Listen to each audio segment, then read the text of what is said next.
Testing. Te-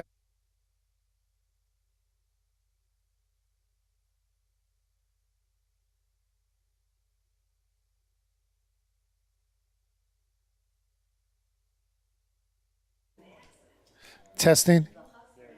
Could you hear me? I can't even hear it. Where's the speaker coming out of there? Oh, up there too?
Good evening, or good afternoon.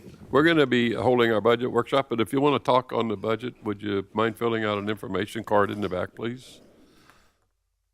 And we'll get started here in just a second. We don't need Anthony for this. No, he'll be in later. Okay. We do not. All right, we'll go ahead and proceed. We'll open up our budget meeting for August the 21st here at the council chambers. Would you please call the roll, or I'm sorry, call the order, and then have a pledge, please. Excuse me. Mike. Allegiance to the flag of the United States of America and to the republic for which it stands, one nation, under God, indivisible, with liberty and justice for all. Thanks, Mike. Okay, we'll call the roll, please. Mayor Pro Tem Brown. Here. Mayor Hogue. Here. Councilmember Morrison. Here. Councilmember Randalls. Councilmember Raymond. Hey, our first item, it's late. First item is public participation, and we do have one. Oh, this isn't for this, so.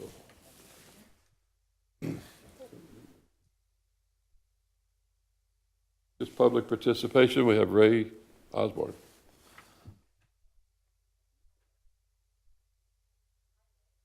Yeah, it's good to be back there. Over here. Right. Podium. Thanks. All right, good. Yes, thank you for inviting us, the community out here today. And I wanted to talk about a subject that I brought up once before. And in fact, this is an email that I sent to the mayor at the time, which was Rocky Randall's. And the email was about how we will, and I think I've talked about this at city meetings, how our city will adapt to climate change. And this was back in January 18, 2015. And I made some interesting observations that Satellite Beach was doing some research and had done some studies, and they were published through the Georgetown Institute. And they did some studies about how they should do it. And then also at that precise timing, it was just a couple of months earlier, and Jeff Ratliff had gone to a Daytona Beach council on sustainability and how we would adapt to climate change. And there were some interesting studies from that. And so I mentioned about bringing this discussion up on how our city will prepare for climate change at future meetings. And so here's today, on August 21st, 2018. So I wanted to find out about how our budget's working for climate change. Will there be any studies? Are there any undergoing studies? I've been reminded by, just brought up by Rocky that there was a good sustainability meeting in Vieira, and we'd be interested in hearing about that. Also, I would be interested in finding out about what kind of sustainability plan we have in place at the moment and how it's working. And if it also could be viewed by the citizens. So I want to bring that up as a discussion point and see if we can get any feedback on it. Is there any appropriations for a climate change study? Oh, Ray, I don't know if we have enough time to answer all your questions. So Okay. that seemed like a laundry list, but in brief, I will. First and foremost, the city has done a lot since 2015. Primarily, I think you will recognize that we are participating now using grant funds to the tune of, I believe, $65,000 in a resiliency planning effort with the Regional Planning Council that's regional in nature. So that's one of the things that we're doing. Additionally, I'm sure as much as you're in and around the city of Cape Canaveral, you'll notice that some of the things that we move forward with is we have solar lighting on Richwood, we have solar lighting on North Atlantic. We just put in solar lighting along Columbia as an example. We have other areas of the city that additionally we've shifted over to LED lighting. We are probably the most advanced city that I'm aware of in use of vehicle charging stations for electrical vehicles. The city has put its money where its mouth is and has an electrical vehicle, one so far. As we additionally get replacement vehicles, the focus is on electric vehicles if they're available, or hybrids. Okay. Because it seems to be that the market is still a little bit behind to some extent with the EV vehicles overall and the distances traveled. I don't know that you'd want us to spend $70,000, $80,000 on a Tesla to get the distance No. that they travel. Yeah, I but we tend to focus in on the Fords and the Chevys and those kinds of things. So there's a great deal that's been done. This building here, just for your information, and I'm sure you're aware, is the equivalent of LED lead silver, as is the fire station, as an Okay. example. So there's been a great deal during that time, and additionally, that will continue. We've modified our comprehensive plan and updated the coastal element that definitely deals with resiliency issues. We worked very aggressively with the FEMA and the flood insurance program, and ISO rating for the flood program as well as the fire. We have very good low ratings. That means ideal. The closer you get to 1, the better you are. Our fire rating is 2. And I think, if I remember, our flood insurance rating is 3, if I'm remembering correctly. Not 10, but 3. Okay. So there's a lot being done, and I suggested, that we staff will be glad to meet with you anytime, and I think we have several times since 2015 and briefed you on that. I believe also, Josh, don't we have information on the website that's somewhat live, if you will, and it's constantly updated and continuing to move forward. And so we're taking it very seriously. Okay. Very, very seriously. What I was thinking, I was looking at is actual studies and research for the future, what we can be prepared for. I think a lot of landowners by the Riverable Field salt water intrusion. I know they have in other communities where there be a lot of death of trees. Yeah. We've seen a lot of how's our stormwater working? I know Bob Hogue was in the last campaign. We he are was well ahead of the baffle boxes. schedule on stormwater in terms Okay. of the improvements that we've made and we continue to make. I think that you need to be mindful that we have a very aggressive stormwater program, making heavy usage of the lagoon funds to the extent that our projects qualify and meet the terms and conditions of that. And I think across the board, it would be totally false and inaccurate for anyone to try to stress that we're not actively engaged with our climate and recognizing the importance of being ready I and agree with adapting that, to yeah. climate change. And again, I will repeat, because apparently you missed me, was that we are currently doing a study with the Regional Planning You Council. are, okay. Yes, I said that earlier, and Okay. apparently you missed that. But Okay. I emphasize, we are. You are, And okay, it's good. grant funded, so it's not costing you $65,000 of your hard-earned tax money. Okay, would that study be available? Is it available? at When the it's moment? done, yes. When it's done, okay. Yes, yeah, All right. there are meetings on that ongoing. Okay, Why don't you move over and let Dave Dickey talk? Let me Okay. respond to some of your specific okay, questions, Ray. all right, thanks. Yep. Yeah, I'd just like to kind of go into what Dave is talking a little bit about. We have entered into a executed agreement. Thank you, Mayor, for signing that. I appreciate that. That's with DEP. I know Rocky's been very involved in that also with the Regional Planning Council. But as Ray enjoys pointing out about Satellite Beach, they're probably the standard bearer with regards to this issue.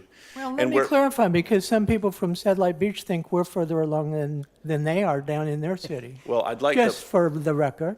The point I would like to make is that the Satellite Beach worked very closely with the East Central Florida Regional Planning Council on getting to where they are today.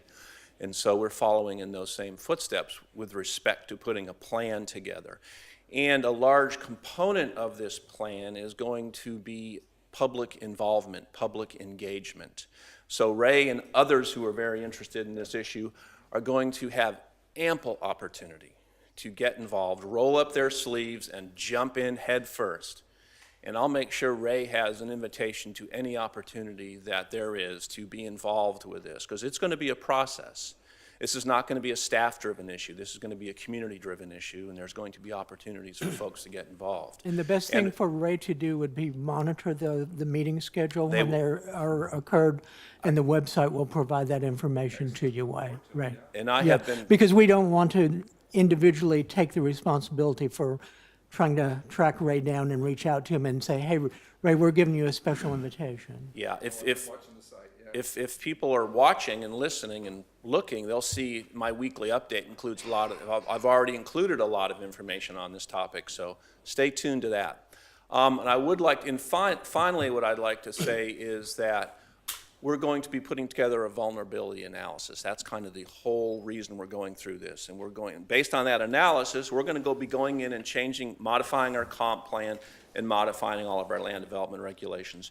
So we're just starting to take the initial steps to formalize all of this stuff. But we've So- already modified our comp plan to reflect the concepts, and that's what's triggering the vulnerability study. Is that not correct, That Evan? is correct. So we're That's actually further along than perhaps people want to recognize. Perhaps.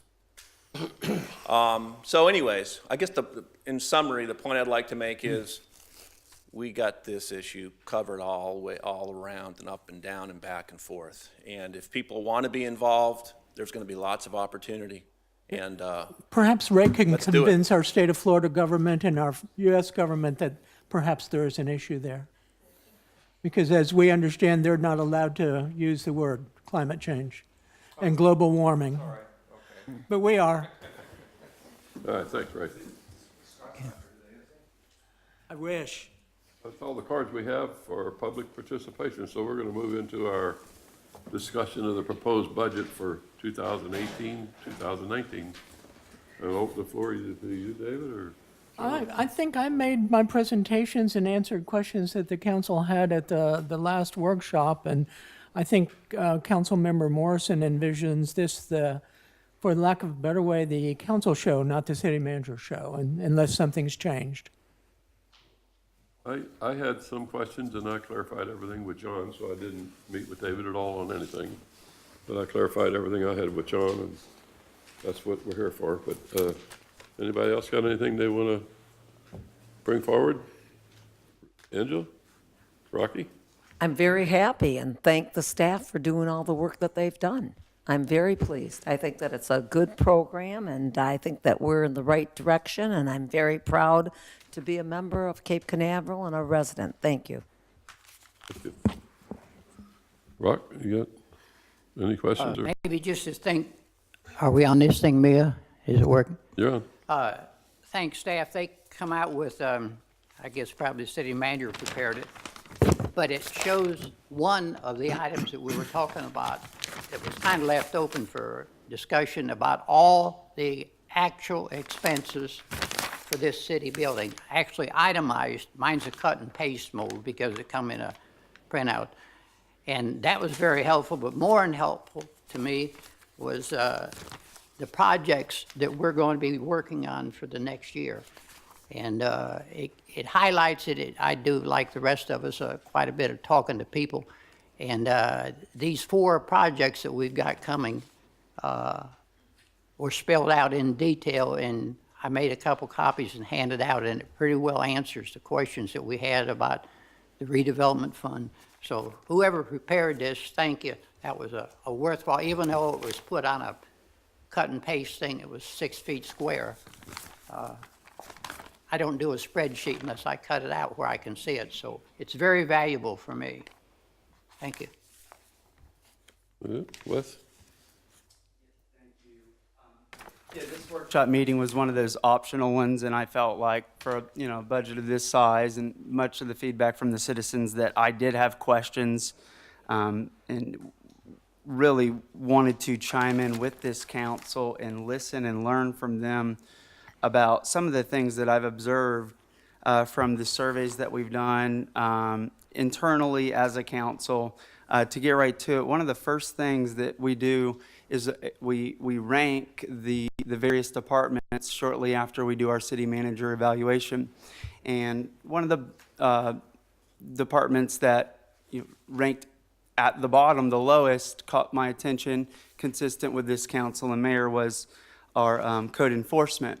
And when you go back to the original vision statement, this was an issue. They did a SWOT analysis, strengths, weaknesses, opportunities, and threats. And things like blight and A1A and dilapidated buildings were literally listed as a threat and a weakness to the city. And today, while we work hard, those challenges, I've heard some ideas on how we're going to overcome them. And what I'd like to do is just chat with the council from our strategic goals meeting is, do we feel like this budget addresses the code enforcement issue that we're experiencing, that I think we all hear from the residents, that we see when we drive around? And I'm talking about the major issues within our city. And I know that that was something that was important to all of us. And I think in the last meeting, we had a chance to ask. I heard about some ideas from policy changes to implementing a new process, but just wanted to talk with the council and get their feedback, knowing that that area is a concern and fresh and dear on many people's minds. So no particular order, if anyone. Well, I'll tell you what I feel about code enforcement. But one of my favorite areas is code enforcement, besides the storm areas. But I look at code enforcement as our people are enforcing our city codes. The city codes are enforced to the best of their ability until it gets to the courts. That's where my code enforcement issue comes to a grinding halt. We've been dealing with some issues for at least 12 years, some of them a little bit longer. And when the courts get involved, then it kind of comes to a halt. We no longer have what I call code enforcement. Then it becomes a legal issue, and then the legal issue gets untangled and then throws it back at you, and then you have a code enforcement issue again. That's where I'm saying I'm not saying our code enforcement office, our officers are lacking. It's just the way that our system is set up. I don't want to get into naming, but we got two that I know of that are 12 years and longer that we've been dealing with. And it's the same issue over and over and over and over. And then you get to a certain point of where you finally got grasp on it, and the courts get involved. It goes into court, and then the court overrules you and throws it back in your lap, and you start all over again. So that's where the code enforcement is weak. It's not that our people are weak. It's just the process that we go through is weak.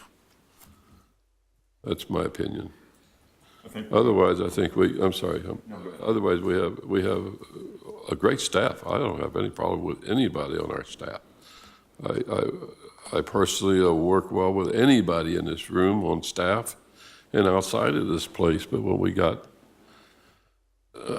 you were at the league conference, Wes, and you saw how things go, and then you're all pumped up, and then boom, you get out in public, and it's like a flat tire again. You'll learn that process, and that's what code enforcement goes through, basically. But only in the league, it's higher, it's bigger. But that was my.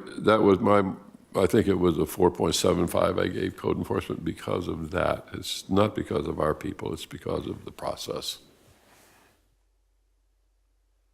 So we'll just go ahead, Mike. Let us come this way to you guys. And I think that was the same score that I gave code enforcement also.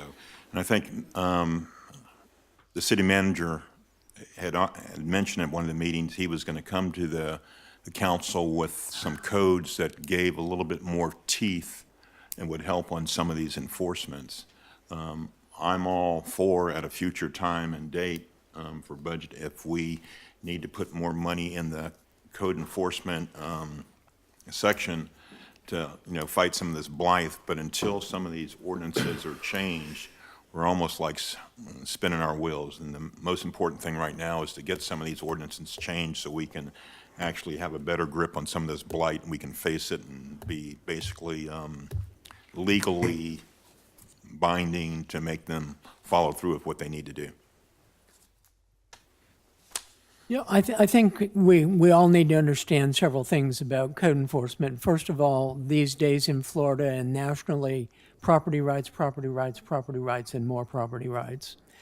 And that's one of the challenges. The two things that we can do that may help to some extent, but there is no panacea here.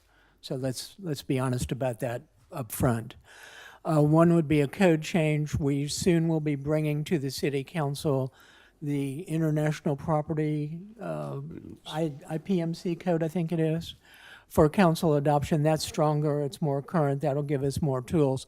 I think the second thing that the council's going to have to bite the bullet, candidly, and give us a special magistrate process rather than a community code enforcement board. It tends to streamline, things move more quickly, the decisions are perhaps a little bit less emotional than peers judging peers, if you will, which is what happens with the code enforcement board. So I think the first two things the city council can do is soon when we bring the code to you, adopt it and give us the teeth or an improved code to work with. And the second thing is when we bring you a recommendation to eliminate the code enforcement board and go to a special magistrate process. Wow. Those will be two initial things that you can do to move it forward.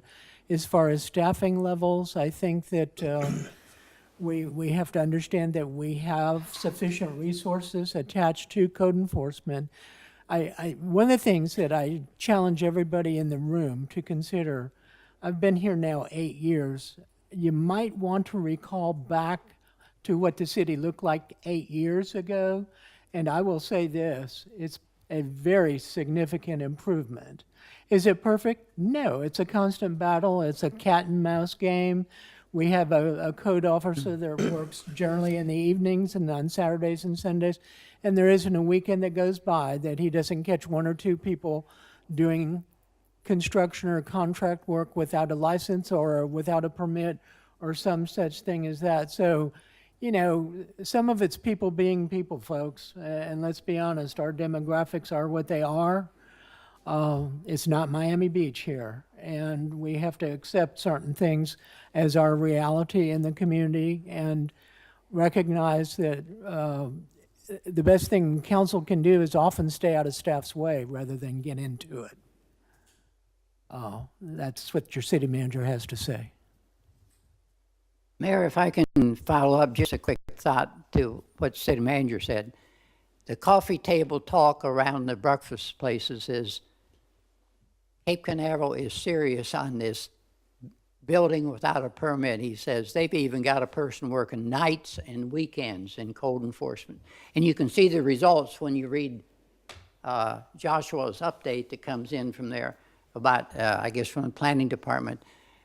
Dave has put in there about how many people is getting fined for doing roofing on the weekend without a permit. That's not an emergency hardly. And every week there's 3 or 4 people that get nabbed for being here with their pickup truck on the weekend and at night that didn't expect somebody to pull up in a code enforcement truck. So there is an aggressive, whoever hired that night person or what the reasoning was well worth the investment. He works 2-3 hours or whatever, but it's when people least expect him to be there. And just for the record, we have 2 full-time code enforcement officers and 1 part-time. And I believe the city of Cocoa Beach, which has greater population and perhaps as many or more challenges as we do, our evening and weekend code enforcement officer also is a full-time code enforcement officer for Cocoa Beach and a retired police officer. So let's be fair. I wanted to say that I went to the Code Enforcement Board meeting, the last one, and I was quite impressed. I have brought a lot of challenges to the code enforcement staff, and I have found that they are very good about listening to what I have to say, and they have gone ahead and taken care of whatever needed to be taken care of. But I was impressed with the number of code violations that some people had at that last board meeting that I went to. And I know that it's been problematic, and I thought it was very interesting that the one challenge was that this owner didn't even know that he hadn't even paid a business tax receipt, and that was kind of shocking to me. But he seems to have too many properties. I understand 3,050, and he is the largest property owner in Brevard County. So I can understand how he can lose track of some of his properties. But I think that code enforcement is doing a good job. Thank you very much. Hopefully I didn't give you a low number, but perhaps I did, and if so, I'm sorry. I mean, accolades to the staff. Yeah, I'm sorry. You know, I know that we have the A1A project, the rejuvenation or the rehabilitation or fixing it up, and it'd be nice to have all these blighted properties kind of fixed up by that time, but I'm being a little optimistic probably. But with the new roadway and all that, it'd be nice. I know that's probably not going to happen, but it's a goal. But we are greatly improved. Since Yeah, I came agree. in I agree. 2003, Yeah. has been great improvement. And we need to be proud of our accomplishments and look forward. Did you have a different No, prospect you want to bring in, or Yeah. is it what you're, Yes, thank were you all answered, or very much what the feelings are? for sharing. I've got kind of the recap here, and I agree on many of that we do have a strong people, and that we might have a process problem. Some of those process problems are outside of our control, and the budget would not fix those process problems. But today, the phones still ring, the emails still come in, and with the growth, the positive growth that Cape Canaveral is going through, code enforcement continues to be a challenge. And I see 2.5 employees, 2 full-time, 1 part-time, working very hard. And yes, I hear from that policy is going to help and maybe a streamlined process. with a different approach to how the board functions within our city, but with a budget this big and knowing that this was not, let me be clear, it wasn't a low ranking. It was the lowest ranking. So the Code Enforcement Board did not get what I would call a bad or a poor ranking on any measure. And we've heard today that it had nothing to do with the people. And I agree it was the process, but I think that there's a process before the court system today. And that if we could allocate a little bit of money out of this budget to address it before we get to these policy changes and amendments and who knows what the courts are going to do in the short run, to add on maybe that part-time goes full-time. This is how it gets done. I trust that our city manager and staff will move in that way. It would give me enthusiasm to look back at the residents and say, we've made an investment, we're going to do things differently, we're putting our money where our mouth is, and let's see if we get some results to that. It doesn't sound like that's the will of this council today, but we have made improvements. I just feel that we can allocate something in good faith to say we're addressing this issue that's, yes, improved, but it's been around for a very long time. And I think it can get to a better level. I read the community updates and I see the reports, I see the activity, but I also drive and see the results as well, that many things the code cannot control, but there are things that we can. And I think we have a capacity issue, we have a labor and a personnel issue, that one or two extra people or more hours in innovative ways could really address this issue. So that's my response respectfully to this council and mayor. So thank you for discussing with me. Mayor, if I could add maybe a touch to that, city manager mentioned about a special magistrate.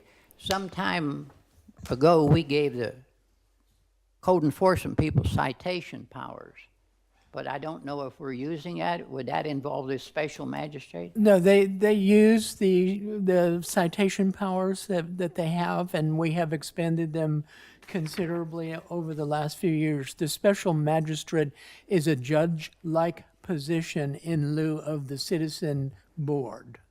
Ooh. And the magistrate makes the decision. I like that. One person. Hey, wait a minute now. If you're serious about fixing it, that's what you need to do. If not, then I don't want to hear any more about it.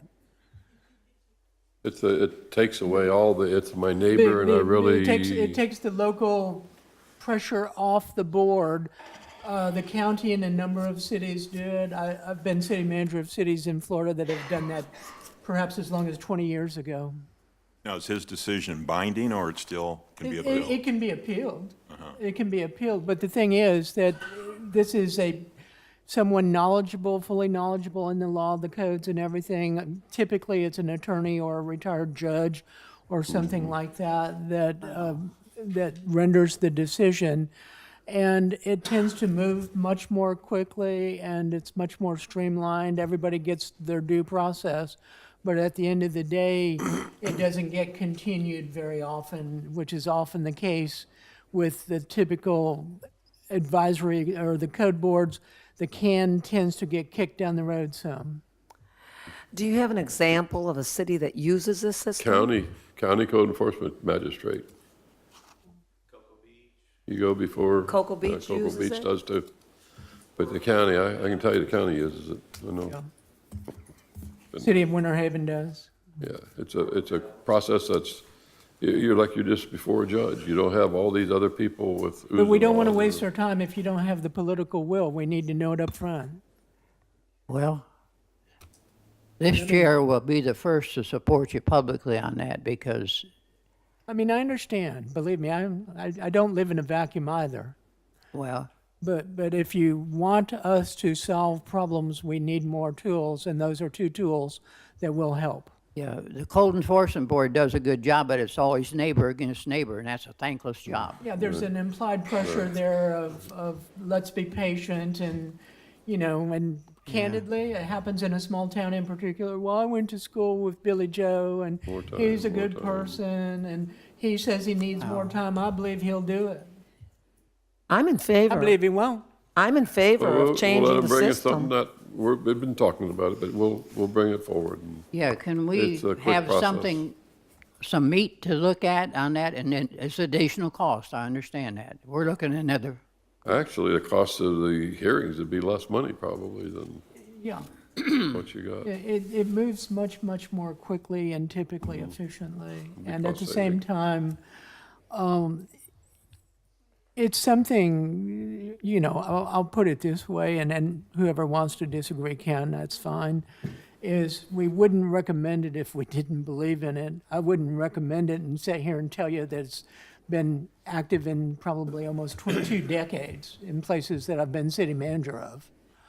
And so only a damn fool city manager would do something and ask you to spend money in doing something that he knows doesn't work. And I don't think I'm that dumb yet. It works, I thought. I've been innovative. I actually was called before code enforcement in the county, I'll say, but it turned out that it wasn't really something that I was really guilty of. But it was a misnomer between two parties that I was involved with. And I got involved in it, and it's quick action. You don't have all this. Yeah, we have two cases in court right now, and we had to file another motion this week, this week. And on the Casanelli property, we're sort of out of bankruptcy court, but not fully, because he has a right to appeal it to the District Court of Appeals next. And he has until December to do that. And so we sit here twiddling our thumbs, being angry, frustrated, and frankly madder than a hornet. And you know what? We're doing every darn thing we can do and more. And we still haven't reached a resolution. I think we will. And I think when all the dust settles, his property will be sold at auction, and we'll get back about $170,000 worth of costs. And, I'm sure it'll be torn down, and a new property will be developed to this current code. That's been the desired goal, but that's one of them. We have the other one that is a constant issue on Surf Drive, and we have to understand that the world isn't as nice and tidy as we would like it to be, and nor will it probably ever be. We're humans after all, apparently, and it apparently isn't even safe for the children in church yet. So I think, that's all I'm David, going to say. I think you have a consensus from the board. I'm hearing we need to maybe look at that, Yeah, we will. Yeah, we'll make it a high priority. and take care of that, because it works a lot faster and is streamlined, and you don't have 7 opinions, and it's one guy hearing the case by law, and he rules. Boom, it's over with. And he can give extension, or he can give 60 days or whatever, but it's over with. When he says what it is, that's it.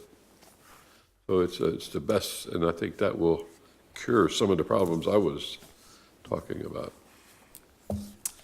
Thank you all for adding more color to that. That really helps out. I'm looking forward to learning more about that process, and I will share that with citizens as well. And one more comment on that.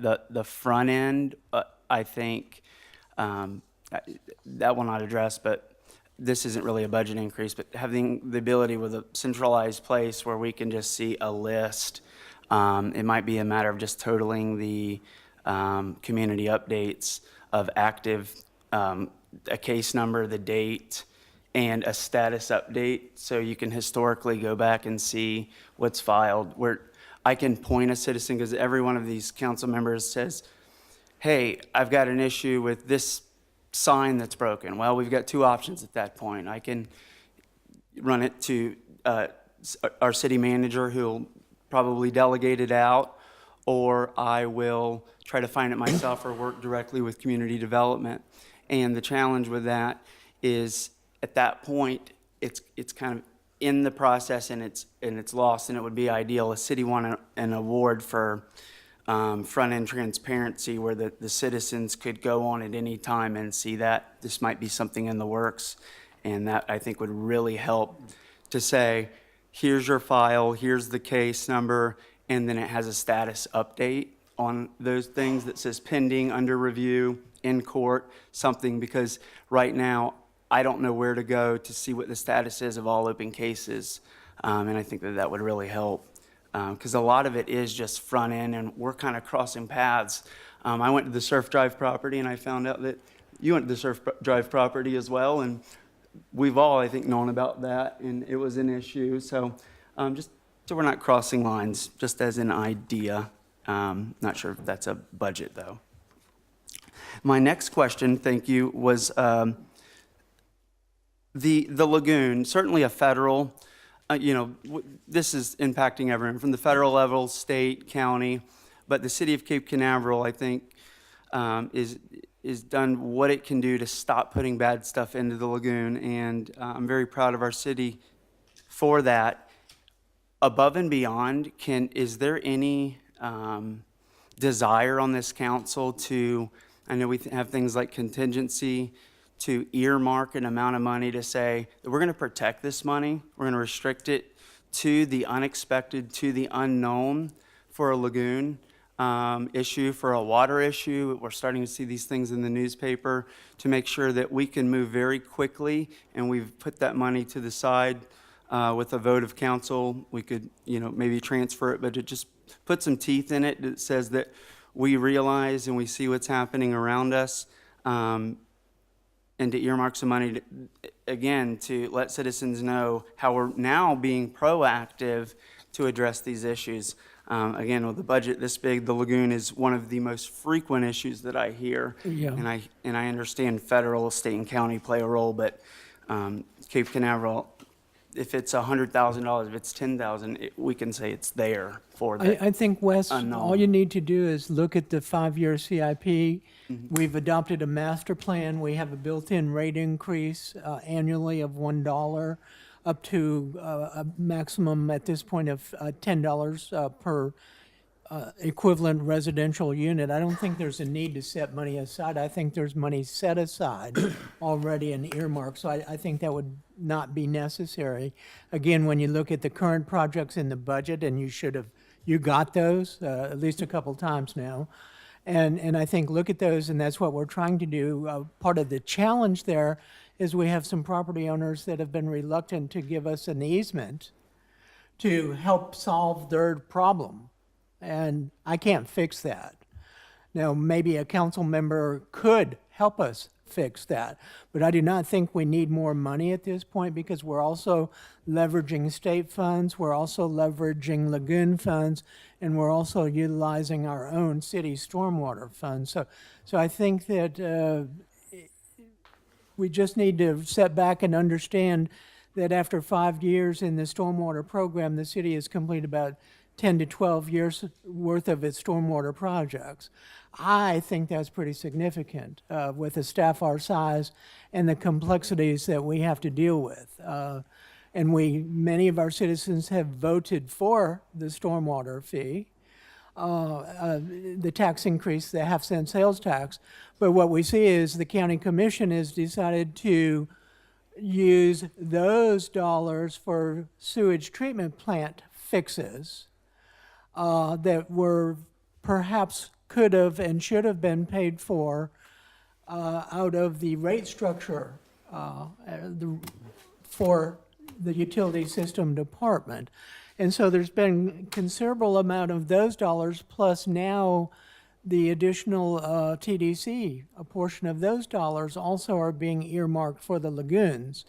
And I think what we have to recognize is it didn't get this way overnight. The scientific solutions and the political solutions are in the works moving forward, but it's not going to happen anytime soon, just like climate change. From my point of view, there's a serious issue. Some other people maybe don't think there is. From my point of view, it's not going to be fixed if we work out all of our magic solutions and implement the Paris Accord. I think it is we still have substantial sea level rise to the point that many areas of South Florida and others along the coast will be well underwater. So again, once the can gets kicked, it keeps rolling and rolling and rolling. First you got to stop it, then you got to turn it into a more positive direction. And so I would rather us focus on what is it that we're not doing that you want to talk about, rather than the direction we're going. Now, that's just my opinion, because I think that we'll be hard pressed to find any issue in the city that's not being addressed by this budget. And if there is some, by gosh, I want to be the first one to know, because that means I didn't do my job well enough, and I guess I should be sacked. Well, I'd like to know what cities in Brevard County are doing as much as we're doing. None? We're doing a lot more than anybody that I can see. Just take our ball field, for instance. There's no city in Brevard County that done a project that size for stormwater and, exfiltration. Yeah, we're And about now we're to trying to be do our able, reuse. And during this upcoming fiscal year, we'll be able to put in excess of 100 million gallons worth of reclaimed water into the surficial aquifer on the Canaveral City Park through the baffle box system that we installed previously for stormwater. So, I mean, really, that's a significant project. I think it was over $1.4 million or thereabouts, the baffle boxes themselves, the bulk of which was, oh, by the way, paid for with state and, I think state funds for sure, and I believe some of them were passed down through the feds. So, I mean, let's look at some of the things that we're actually really doing and let us finish executing those before we do some more. But there's a lot of stuff, and this budget is very, very progressive, and I think we all need to understand, man, I can do anything you want if you want to allow me to increase the taxes. big projects are the septic tanks along But the I've river. not heard anyone saying, give me more taxes. That's what they gotta get rid I've of. heard I want rollback, I'd like senior homestead exemptions increased. The residents are going to vote in November for two essentially tax reductions. It's a tax shift. Well, yes, it is. It's a tax shift, but what it does to the city is it affects our revenue, the one over roughly in round numbers in excess of $200,000. And then when you make permanent the cap on non-homesteaded property, it cannot, you cap it at 10%. And so that's not riding with the market. And, again, let me be blunt. I believe we're the only city that's proposing a rollback rate or a rate below rollback. It's easier for me to present a tax increase if you have the appetite for it. I can do more. But hopefully on this amendment, that people will educate themselves and understand Yeah. exactly what's going on. Yeah. And Oh, hopefully, we will work on that, and I did bring some brochures. I mean, And I was going to talk about the lagoon from the Space Coast League of Cities that I went to Yeah. this month. And Dr. DeFries talked once again, and he did talk about investment. He talked about one lagoon, one voice, and our vision for this healthy ecosystem, and that it could get cleared up. And I felt, as I was sitting there listening to, does your city have a resolution? We've already done these things. Yes, we Like have. you said, we are way ahead Yeah, of the I mean, what others. happens is we don't spend our time beating our chest and patting ourselves Exactly. on the back. Exactly. We're doing what we call take care of business. And maybe that's a flaw. Maybe we should spend more time crowing from the Well, top of the chicken coop. Everything that was brought up, I know it was brought up by Courtney, the city manager over there at Satellite Beach. And I thought to myself, we've already done this. We're already testing the groundwater. We've already done this. We have the baffle boxes. We have the resolution. So we are way ahead, way ahead. Again, I applaud you. But that doesn't, that's more like what we should be talking about. Oh, yeah, I want to hear from the council. And Go ahead. Please, no, I just, one clarifying statement. I'm aware of what we've done. I don't think maybe I didn't make myself clear. I said, what can we do beyond what we've done? And until we look out there into the river and it starts looking good, we have our part, and we can say we're doing our part. And what I'm asking the council, and I really want to hear, because we talk with the citizens every day, and Dr. DeFries did that presentation here in Cape Canaveral at Space Coast League of Cities, and he says the first step is making an investment and putting it to the side and being ready to move quick. I talked to him one-on-one about this after the meeting, and I don't see a fund, I don't see an allocation. I see, sure, that the fees increased to do these stormwater projects. And yeah, we're not increasing taxes this year, but we're taking out a significant loan of $8 million. If you do. To fund a stormwater project that No, will no, help no. this lagoon. So one or the other, what I'm asking is for nothing significant to say, are we putting a little bit to the side? Are we earmarking it for this? Or are we gonna kind of run in a slush fund manner and move it away? And I No, would like no, to make slush fund is not an accurate word for a dealing with me. statement that we're saying, we've got an environmental, we've got a lagoon fund. We do. We all get copied on these emails. let And me I ex- want to really hear from the council, Okay, and but- with all due respect, because we get to meet a lot one-on-one. I need and to add think some that information, though, to there's a clarify lot of- something. Well, I think there's a lot of spoon feeding that happens over here, and this council talks to citizens at a higher rate than you do. And we Are you are out sure? meeting. I'm pretty sure that if you add all 5 of us together collectively, we've got a strong sense of what the pulse of this community wants. So and do that's, we. I'd So like does to hear staff. I didn't say that staff does not. I said that if you valued this council's opinion, we would like to hear from them. Okay, but may I answer Yeah. the question what you raised? Please let me. We set aside money in stormwater, a renewal and replacement account that is a percent of revenue. So a percent of that money that is collected from the residents, in addition to what goes into operation, projects, maintenance, et cetera, there's an additional amount that is set aside and charged that goes for that very thing that you're asking for. And we do the same thing in sewer, too. Renewal and replacement account, those are for special things. And to continue to improve the system, and it's a percent of the prior year's revenue, right, John? Correct. And I think it's somewhere around 7 or 8% at this point.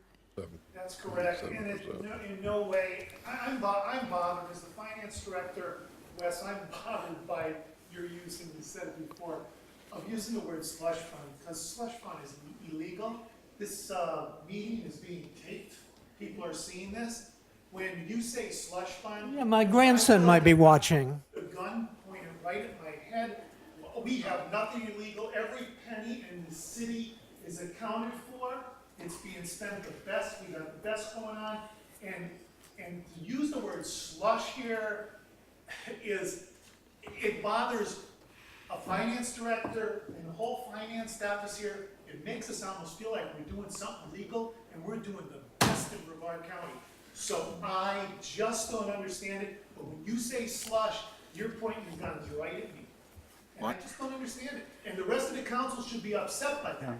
There is no slush fund. If anybody wants to go through every page of this budget with me, there is no slush fund in this city. That's illegal. If I can maybe break into the Please conversation. do, Rocky. Josh, can you take us to page 170 of the budget? I would like to file. What page? Sorry, page 170. I'm in the capital improvement funds. We have taken the list that all the powers to be that speak for the Indian River Lagoon and identified the items that they come up with that will help the improvement of the Indian River Lagoon. And if we're up to page 170, and I'll just scan through for the next 15 pages about this, of what we're doing. We did dedicate some money. For instance, on page 170 that you're looking at, in the year 1819, about a third, or under the first dark line at the top, it says, we're going to construct a French drain and exfiltration piping along the western portion of this private property, happens to be Cocoa Palms Trailer Park. All their water runs into the Banana River, which is whatever's on the roads is down. If you look down at the bottom of the page, we are intending to spend $85,000 for engineering, construction, and support for that. If you could take us to the next page, I know this is legitimate. We set 2 hours here, but I'm going to use part of it. Page 171 is Carver's Cove Trailer Park, another wide open space on the western side of A1A that drains all the entire drain, right, whatever runs down there into the Banana River. Are we on 171? Okay. We have set aside to construct a dry swale, that's a dip in the land to catch all this water, near the shoreline of the Banana River Lagoon, Carver's Cove Trailer Park. That comes to $25,000. That's in this year's budget. Rocky, can I interrupt you for a minute? We all have privy to this. We've all should have read it. We've had it for weeks and a month or Yeah. Now, I think we can bring the question of the budget. I don't know how much more you have. It was, but are we doing everything we can? What is what more do you want us to do than what you've seen in the, you tell the council what you think the city is not doing that we should be doing. Thank you, Mayor. You have something on your mind evidently, or you would be questioning, we should have a slush fund, which we don't, but Yeah, yeah. what do you foresee we're not doing that we should be doing? No, I just want to say this is an opportunity for Councilman Morris to retract his statement where he insinuated there was a trust fund. That is, leaves a bad taste in every council person, every staff member in the city. This is his opportunity to go ahead and apologize to everybody here that he'd used the wrong choice of words, and I think that's appropriate right now. Yep. The literal definition of slush fund is not on my mind. If this is an illegal activity, John, I apologize. Thank you, and that was what I was going to go into. Let me say it in a better word. Designated for a specific use of lagoon proactive investments of some sort. Everything that's I've in there. read this investment. I am very aware of every word of this budget, and I see these, and my question was very simple, is above and beyond what can we do? And an idea that I've heard from a citizen, and that's what I really wanted to hear here. Okay. Well, One of the ideas was to invest into oxygen pumps that puts oxygen back into the water. I don't know if that's a good idea. It makes sense to me. Another one was to invest into a program that would be for the city. Think about all the waterfront city property that's out there, Banana River, where our public works facility is, and to put oxygen out there to at least mitigate the lack of oxygen due to those algae blooms. Some other ideas was just put some grants to the side to do research and to test some new methods. There's tons of ideas. And to say we're doing it all, I cannot accept that. I think we're doing a lot, and again, very proud of what we've accomplished. I'm ready to say we can always do better. And if council doesn't feel like we want to do better, I respect that. I really do. And what you're we asking- can move on. This is turning Well, into what- political speak Yeah, no. rather than business decision-making. What you're That's what's asking going has on. been already challenged, and it's been scientifically challenged, and it's been scientifically put out there that it should be done. It's been scientifically thought of that it won't work. It's like new inlets won't work. It'll hurt the river more than help it. It's just that you got to get the nitrogen, phosphorus out of that river.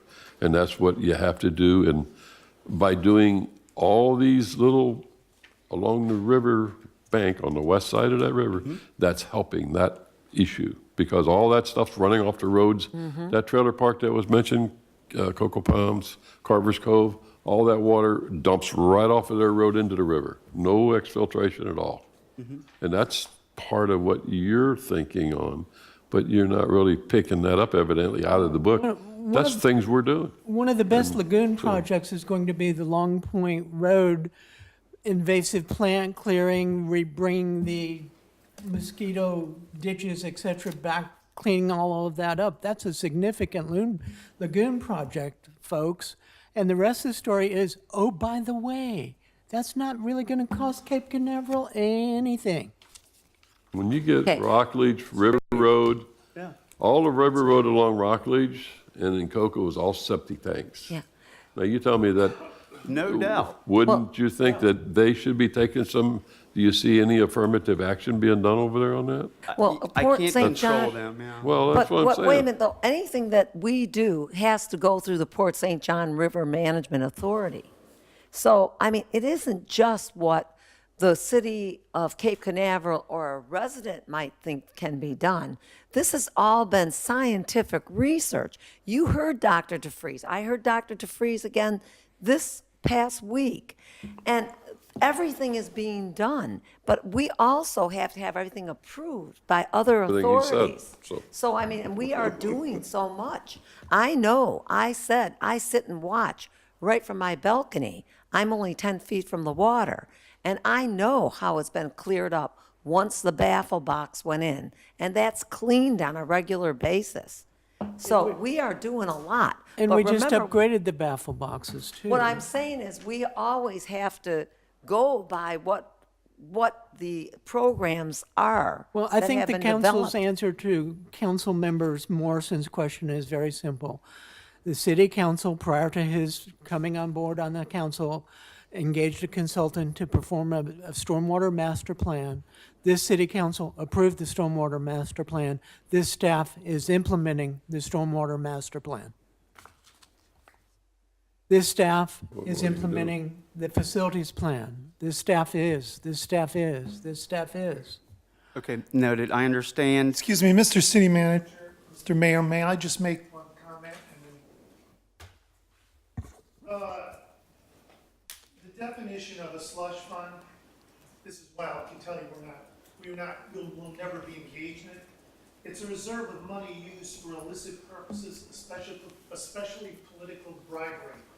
And I was in the military for 23 years, and the word slush fund in finance would put you in Leavenworth. I just want to make that clear to the audience that's watching. But sizzle sells, John. That's it, that's all I have. Okay. Yep.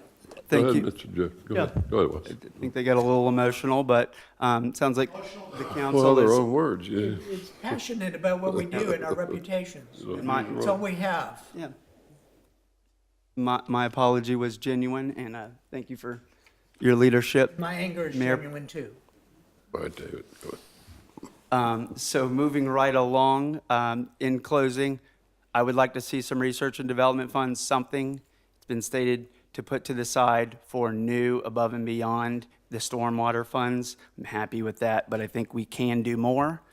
And until the water's clear, we can point fingers, but that is my feelings, and I'm echoing many of the residents within this community. Thank you, council and mayor, for your feedback. I have one other question, Councilman Morrison. Have you gone to visit and take the tour of our system up here? Not Have you recently. been to see, I'm- on the tour yet? I'm very aware of many of the progress. But have you been I on the said tour? no. I said no. Okay, well, Yeah. you need to do that tomorrow. Make a date. This is and different. Go, no, it's Yeah, not. yeah. Because I think that you will learn a lot about the research and the techno-savvy scientists that we have working there, and I think that you'll get a firsthand feel of what's going on in the city and as far as the stormwater goes. And I do think people do get emotional when they're insulted about their careers. And I have to say that I have even been insulted too at times, because I feel that all of us are working as hard as we can, day after day after day, and we listen to residents too. And we want the best for our residents. Thank you. If I want to just make one comment in closing with you on this. Yeah, is this over? Yeah, so it's over with. I'm going to end it. If you want something more done, bring the idea to the city manager or to that director. If you have something in your mind, or a citizen asks you a question that we're not doing, please bring it to the director or to the city manager. But if a citizen asks you something that we're doing and you know the answer, tell him. Don't let him think that we're not doing that. But if you have something that's not included in our very aggressive lagoon attack, bring it to us and we'll work it. Yep. It's that I simple, wanted but- to get the will of the council. I've verbally said this on the meeting. I've talked about pumps. This isn't the first time I've brought this forward. But- And I just wanted to hear if you I guys think had those any have new been- ideas. It doesn't sound like you. I think you that's do. been, You're happy with I think council? it's been scientifically said it won't work. That's why I'm Science is telling you. constantly Well, changing and new I discoveries understand that, happen, but I and- say, Yeah. I pay attention to what all that's going on out Yeah. there, but it don't work. Just like they want to cut another cut into Patrick. It won't work. Thank So you. That's not me, that's science. But anyway, If you have anything else, let's move forward on the budget. 'Cause- Yeah, that Okay. was a budget item that I did not see, that it's okay. We're clear, and I'm not going to waste staff's time on that until the council maybe feels like it is a good idea. So moving to the next point, one of the challenges that I had with the budget was when you look at the schedule of events and the way things go, is to understand we have two parts to our budget. We have our proposed budget, and then we have our 5-year capital improvement plan. So those are all the proposed new projects that we're going to be incurring. And it really is nice because we get the most accurate data, which is the historical data of what's happened. We get a proposed kind of what we think it's going to look like for this fiscal year. And then we get kind of our best estimate on what is to come in the 5-year plan. And it's nice. Through looking at it, for me to make a decision today, of course I verify what happens historically. And I've exhausted this budget. Where I get confused and challenged is when I read the policy specifically, it talks about in the 5-year capital improvement plan, it would include operation and maintenance costs. And this is a big deal because, as Councilmember Randall's pointed out, I asked for the City Hall expenditures, and thanks to staff, they got that over to me. And in those expenditures, it was provided that the construction was roughly $4.2 million. Doug Wilson, the contractor who did that work. And then above and beyond, I believe there's roughly another $1.1 million. And those are classified as administrative costs. No, that isn't totally inaccurate. That's emergency generation Okay, systems Not and administrative, a lot of usually other on- items. If you're trying to suggest it's wasted, I can't help you, man. What is that? That's not administrative. That's Addition. facilities and There's physical, Additional cost included administrative cost over and above the Doug Wilson contract. That's what I'm referencing. Okay. I don't know who wrote that, but I'm reading the black But- and but white. if you- ink. but And what- I'm trying to have a conversation with the council. okay, Again, so you're we telling me to only- shut up.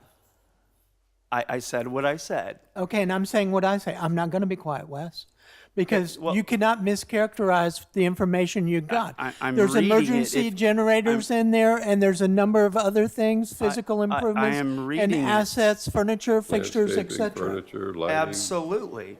It's in there, but administrative cost is in there as well. But you would have to look at the entire Breakdown of it. list, which clearly to somebody who has absolutely no experience would see that they are not just administrative costs. There's a few administrative costs, but if you look at all of them, they are not administrative costs. Breakdown of everything. Things like great. architectural fees, permit cost, line relocates. I think we're losing the scope of my electrical- message. Mayor, if we could call him, I'm trying to have a, No, we you only use- get to meet one time per month as a council. I can meet with David Green whenever his schedule permits, whenever I can. And I can meet with staff whenever they want.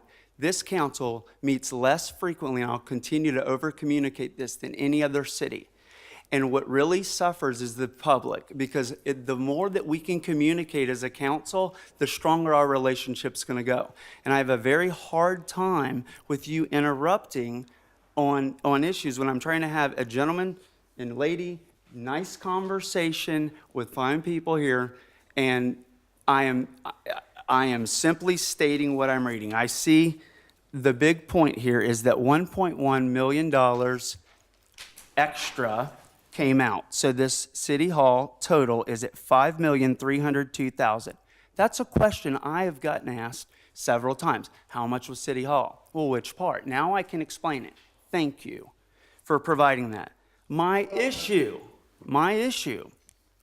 is that when we put the CIP together, it showed an amount of money. I would say maybe 4. It changed over time. What it didn't show was $1 million extra. But I'll interrupt you right there because when we went into this contract with Doug Wilson, we knew that it was not including landscaping, the pavers, the lighting, Right. The the generator. furniture. And and also, by anything- the way, we bought the knew that materials up for front. the project so that we could save the sales tax. That's fine. Let me. But what you're saying, Wes, what you said He's trying to say is that we wrong overran because the we cost. all knew that before we went into the contract. The contract was actually 4.6, and Mr. Wilson came back with 4.2 after he submitted a contract Yeah. with some cost savings. And then we figured we could do the landscaping, the furniture, and all the tinsel, you might say, outside. The emergency generator, all of that, And we all didn't that pay is that $1 contractor million, profit so and you're- overhead for. We We're did all- not pay sales tax David, for. David, And we're- it- we're- Yeah. Thank you. We were all well of it. You made the statement that we didn't know. We knew. Okay, so what I'm making a statement, I want to make myself very clear, is that was not estimated in It the most capital definitely improvement. was. In the Okay. capital improvement 5-year plan. It is not. And this isn't me making this up. The way I understand our policy, section 507 or 508, I could be off there, under the financial policy, is that it asks for all facilities, capital expenses, to have an O&M costs estimate. An estimate. That matters. That's provided in the budget. Because when you have the 4.2 million and then you string it out, as you can see in that spreadsheet that Councilmember Randall's held up, an estimate would show the future money. It's policy driven, and if we want to look at it, I would love for the council. Daniel, do you have that section up? I think it's 5. I've got it here. We've got roughly 10 point. There's surprises that happen when we don't know these costs. We've got $10 million in the capital improvement plan projected for next fiscal year. 10 million. We're asking to take out 8 million this year. We're already $20 million in debt. So 20 million in debt, add another 8, we're going to be at 28. Next year, if capital improvement plan hits the budget and it's fulfilled, we're going to be at $38 million in debt. 4 years ago, No, we were no. $5. Okay, no. the majority of it can get absorbed, but we could be somewhere at a much higher debt. I know you're going to hold me to $1 here, but what I'm trying to point out is Be why honest, are Wes. we not? Be my honest, question. Wes. Can you please not interrupt? Can you please be honest, Wes? I am stating the facts. Why are we not putting, thank you, Daniel, in section, go down to, if you don't mind, please, sir, the capital and program to item number, right there, item number 6. Does everyone follow with me? It says a capital improvement plan shall include the estimated annual cost of operating and maintaining the facilities to be constructed or acquired. 4.2 million, City Hall, and maybe it's 300,000. When the council approves it, it goes away. It is now an existing project. It hits the books. You do not see that anymore. Everything in front of you in the CIP is new. I cannot see in this, when I look into the future, I believe that our future CIP is very inaccurate because it's missing this very critical piece. And my question to council is, am I not reading this correctly? Am I missing something? Or should we deserve the access to this number on what I would say facilities? Anytime somebody builds a structure, you know basically the cost of the structure. Sure. But you can also get an estimated cost of maintenance, operations. You're not going to get a firm figure down to the dollar. It never will be. You don't know. It asks for an estimate. Well, the policy doesn't say a firm but, number. well, I'm saying, that's what I'm telling you. You don't know how much your electric bill is going to be next month, do you? I can estimate it. Okay, well, that's what we do. Wait, We knew, I knew. no. Oh, no, wait, we're going to go back to the Doesn't very make sense. original, we're going to go back to the very, when we were going to do City Hall, we had a contract, a proposal at 4.6 million. And we had an estimate, if I remember, where's Todd, of $200,000 maybe for furnishings was an estimate. And am I remembering the right number? You're approximately correct, Is that yes. correct? What kind of, what did we come in on the number of the furniture? I think the furniture was right around the 200, but by the time you count the miscellaneous items. You're asking for something that's not possible. Well, he's So asking, do we want to change Get the a firm, policy? no. Or You're because- asking for, I want a cost, and then you're asking for something that's unknown to be Well- to be there. But when you get an estimate, I give estimates all day long, and Let- I go in and give somebody an estimate for Mr. Mayor, what he's really $12,000. doing is trying to play politics and grandstand I- and create issues that don't exist. Excuse me, David, again, I'm going to continue to work with this council. You cannot stand it. I am more interested in what this council has to say right now. I know. I'm So a please, hired help. I My get it. estimate, thank you, Gustavo, and probably John, they provided me an estimate with the multi-generational facility. That was wonderful. And they My work for me, point- therefore I provided it, Can't Wes. stand it. I don't, Let's, the I'm just saying, $70,000 should be shown in this CIP. That's up to 5 city councilmen to say 3, if they want it in there, it'll be in there. No, If sir. you do, it No, won't. sir. That is in policy, and I'm pointing you to the policy. And I would like to hear from council, do they disagree with this policy, or are we adhering to the policy? I believe that when you add in the annual cost of operating and maintaining facilities, you are going to see a very high number.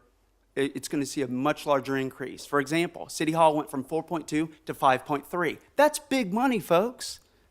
That was not in the CIP. What is our estimate in the CIP? I do not see it. And I feel like it is deserved. Here's the reason why this is in here in the infinite wisdom, in my opinion. This city council can make appropriations and amendments to the city budget if 3 of us agree. It takes 3 of us to agree to move any money around to make any transfers. This city manager has full authority by himself to make transfers across funds, across departments. Not by across himself. funds, not across funds. Yes, well, then you're disagreeing with you're disagreeing with this as well. It can because do says it there. it can do it within funds. Within. but and not it- across. Okay, and then after, you can make those changes. Within funds. Okay, if we want to go up to amendments, scroll up a little bit, if you don't mind, Dana, please. Thank you. Keep going up just a little bit more. We're going to go to 5.06. Transfers of appropriation. Jump down. The city manager may transfer funds among programs within a department, fund, service, strategy, organizational unit, and shall such report transfers to the city council in writing. When we pass the fund, he can move money around. I do not disagree with that. But the other side of that is this, that he has that latitude, he has that autonomy, because we have a good grasp on what's going to happen on the future in the CIP. And then secondly, and most importantly, we are notified in writing, which you keep reading. To date, I cannot find where we are notified in writing on transfers from you in your monthly statements that are very good. I see transfers that we pre-approved, but I cannot see department transfers. May I speak? And I cannot see why we're not putting that in the CIP. May I speak to clear this up for council who's approved this and for our audience and for all the people watching? If you look at page 67, you may not have your fiscal year 17-18 book, but if you look at what council approved each year from 2014-15 on the city hall through 2016-17, $5.1 million. There's nothing hidden. It was clearly defined in each budget, each year. There's no hidden costs. It's been all approved, and it's right there, and we could go to each budget for the last 3 years and show you exactly what you approved and how that money was spent. So I just want to let you know, here it is. That's not in the CIP. In black and white. These costs, if you go back to the 2015-16 budget, and we could pull those, we can see what was projected out under the general government capital construction fund that would show those funds. You're telling me that I can go back to the fund and I will see a 5-year CIP, that's not the CIP. No, that's historical data. That is the different. approved budget for the capital construction fund by this council That's for the last 3 years. That's historical. I'm making, But it's real. it's the most accurate. Okay, let's just bring it to life. Cape Center, here we go, folks. The Cape Center, 20,000 is estimated to spend this year, and roughly 400,000 or so, I think, in next year. What is the O&M costs for the Cape Center, and how can I find that in the CIP budget today? Go back to CR2. What page? Page 129. And it tells you, it backs up collectively how much we're gonna spend in the CIP. The demolition, $20,000. Next year, the facility construction, $900K, and exterior parking, $980. So. And there's we're saying more. We're gonna spend $1 million. Where's the O&M that the policy calls for? This is my point. It's not that you're hiding. Please stop calling me as I'm trying to handcuff someone or accuse. I'm saying it's missing, and you're going to be the best person to get it done, unless I'm wrong. And I know we don't have the luxury of having Anthony here, but this is explicitly clear to me. This number for total CIP is $37 million over the next, roughly $40 million over the next 5 years. That number is going to dramatically increase when we add in operations and maintenance costs. So when you come to us as a council, It is not using going the to people's dramatically money, increase. and you want us to take, Operating costs. The O&M will be approved by you each year for how those things increase for those particular, no, however these facilities are gonna be maintained. until you can show me one line item in the CIP for O&M cost, you're missing what I'm saying. It doesn't exist. And the policy demands it for a very clear reason. There was some The O&M is infant. complemented each year, Wes, to the CIP, for each year. In the O&M is operating not- budget, in the operating budget. Well, let's go back. No, It is split, maybe the way it's being read in the code here and whatever in this finance. That's been the historic practice. oh, so we just disregard that? No, but it's here though, Wes, it's just that. It's O&M not is there. in the front, capital is in the back. We don't do O&M tag it onto the project costs for the future. That is complemented each year as Every that year. goes up. If, for instance, if you need 3 code enforcement officers because the city's gonna grow, well, that's not showing up, and the city's gonna grow 6 years from now. That's not showing now, but 6 years from now or 5 years from now, we'll have 3 more code enforcement officers in the books, which is gonna increase our operating. It doesn't call for that. That's labor. It says for facilities. The code says, The way this is written. I'm talking about where it says for facilities, our CIP has to add in O&M. I got a number this is not, this is, He doesn't want to understand that, Penny. Okay, among my many point other is things. this. well, let Wes, me ask you, does I the think maybe there's more here.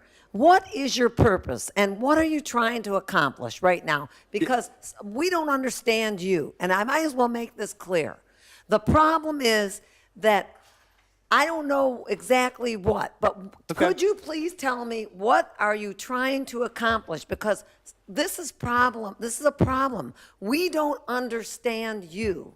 Sure. And you need to explain to us and communicate, what is your purpose? What are you trying to accomplish by all of this now? I'm I trying think to you get, happy to answer. Thank I am trying, and thank you for your question. I am trying to understand what the real CIP number is. You're confusing capital though and operating. No.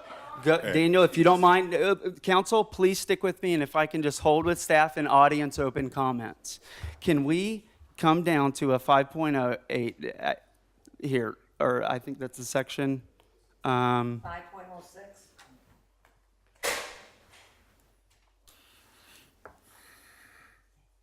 If you don't mind, Daniel, please, whenever you get a chance, go down to 5.08. Capital program. Capital program. Okay. Explicit, guys. That is this part. This is the 5-year CIP. That's what the capital program is. Here's what I'm trying to ask. The definition of capital program is here. I've done this. We are talking about, and it actually says a multi-year CIP. So we go above and beyond with the 5 years. So thank you. What I'm asking is, if you look at number 6, it says we'll jump up. It says B, contents. The capital program shall include a clear summary. We got that. Identification of long-term goals of the community. We got that. A list of all capital improvements and other capital expenditures which are proposed to be undertaken during the fiscal year next ensuing. We have that. Cost estimates and recommended time schedules, each improvement or rather I believe we have that as well.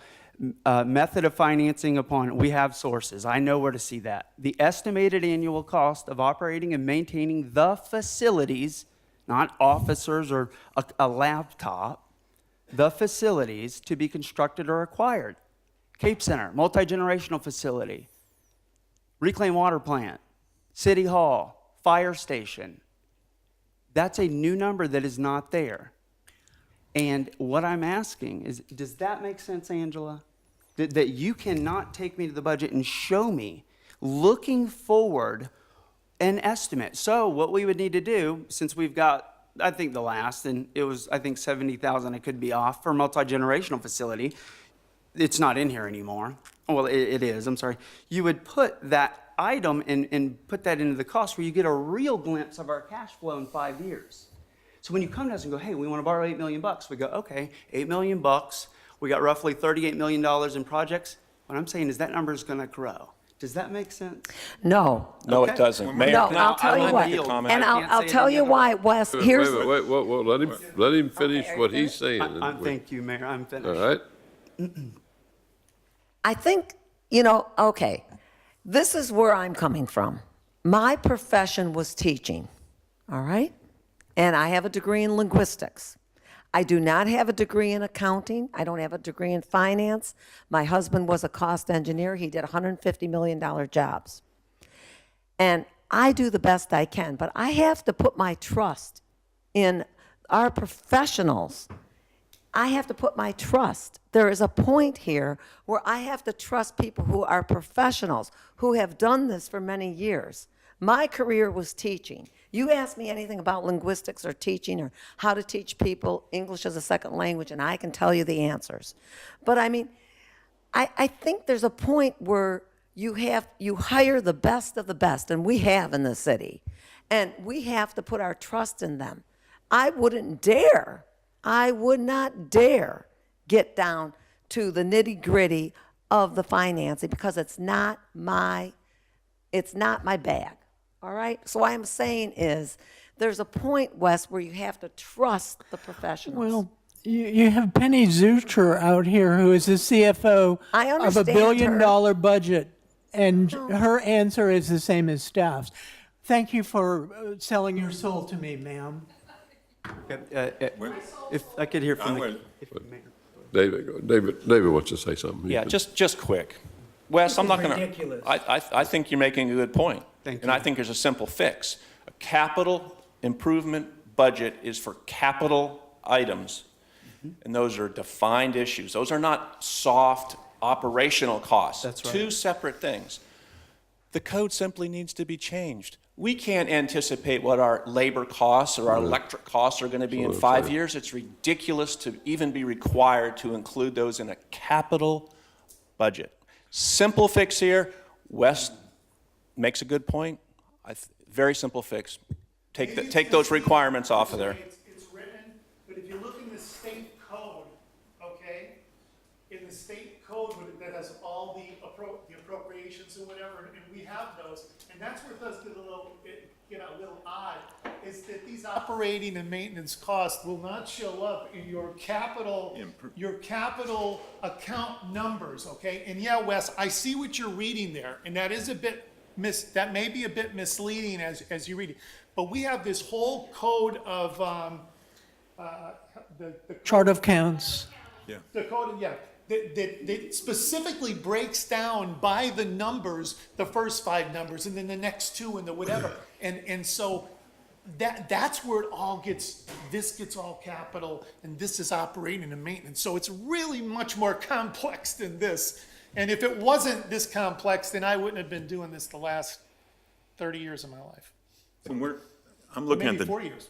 I'm looking at capital improvement plan. Never, in the definition, it doesn't state anywhere in there about operating costs. No, It's it's talking not. about We're construction, mixing physical apples with assets, oranges. building But- streets, so you're mixing apples with Right. oranges Right here, almost. Mike. But You're what I'm- taking, what I'm- we're talking about capital But programs. based on the capital way program shall Councilman include. Morrison is reading this, he basically saying, he's reading it straight up saying, you know what, if you're gonna give me a CIP, then show me all the operating and maintenance costs to go Estimates. with those facilities. But that's just not how the structure of the code goes, and you can go right to the state. It'd be the same way from the state down. It just isn't, it doesn't work. But if that'll shut this up, we'll do it. Yeah, I mean, It'll change our CIP number. How did we come up with the $70,000? How did we come up with the $70,000 estimate? Don't hold me to that. Let me say it. How do we come up with the estimate for the multi-generational facility? How do we Well- do that if we can't predict electricity costs? Of course we can estimate. How did we do that? Estimate. Penny, did you want to say something? She's jumping around in her chair there. And Mr. Morrison, I'm still waiting for that appointment to come talk with me because I did offer to help you understand the budget. I understand the budget, and I reached out and I followed up to meet with you, so. Oh, you have, because it hasn't hit my calendar yet. Anyway, that's neither here nor there.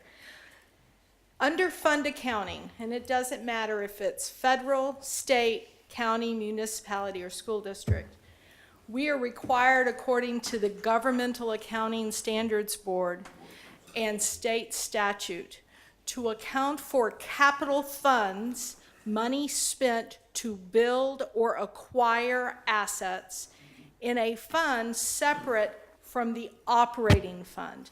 The operating fund is where you account for operations and maintenance of facility.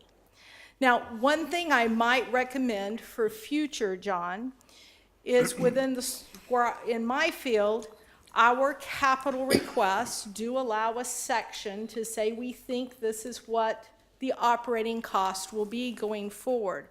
But what you're doing here tonight is a budget that's required by the state of Florida.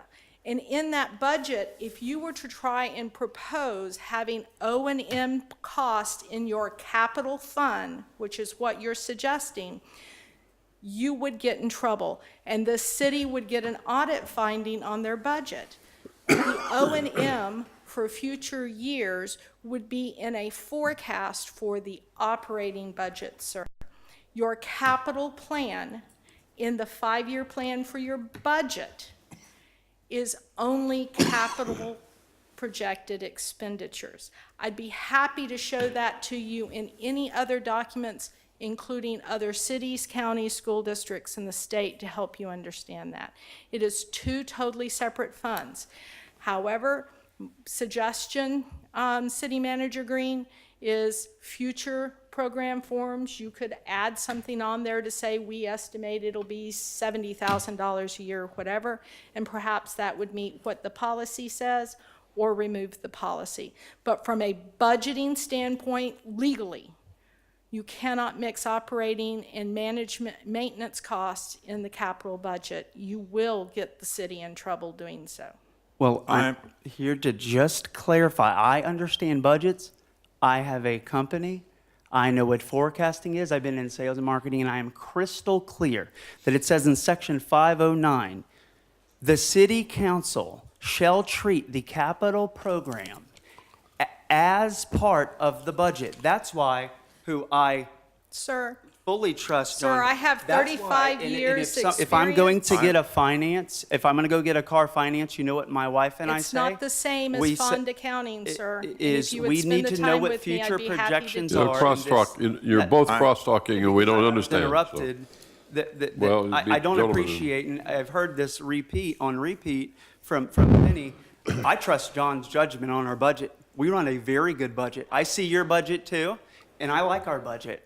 I think we're doing a good job, and I commend him, and I don't need to go beyond John.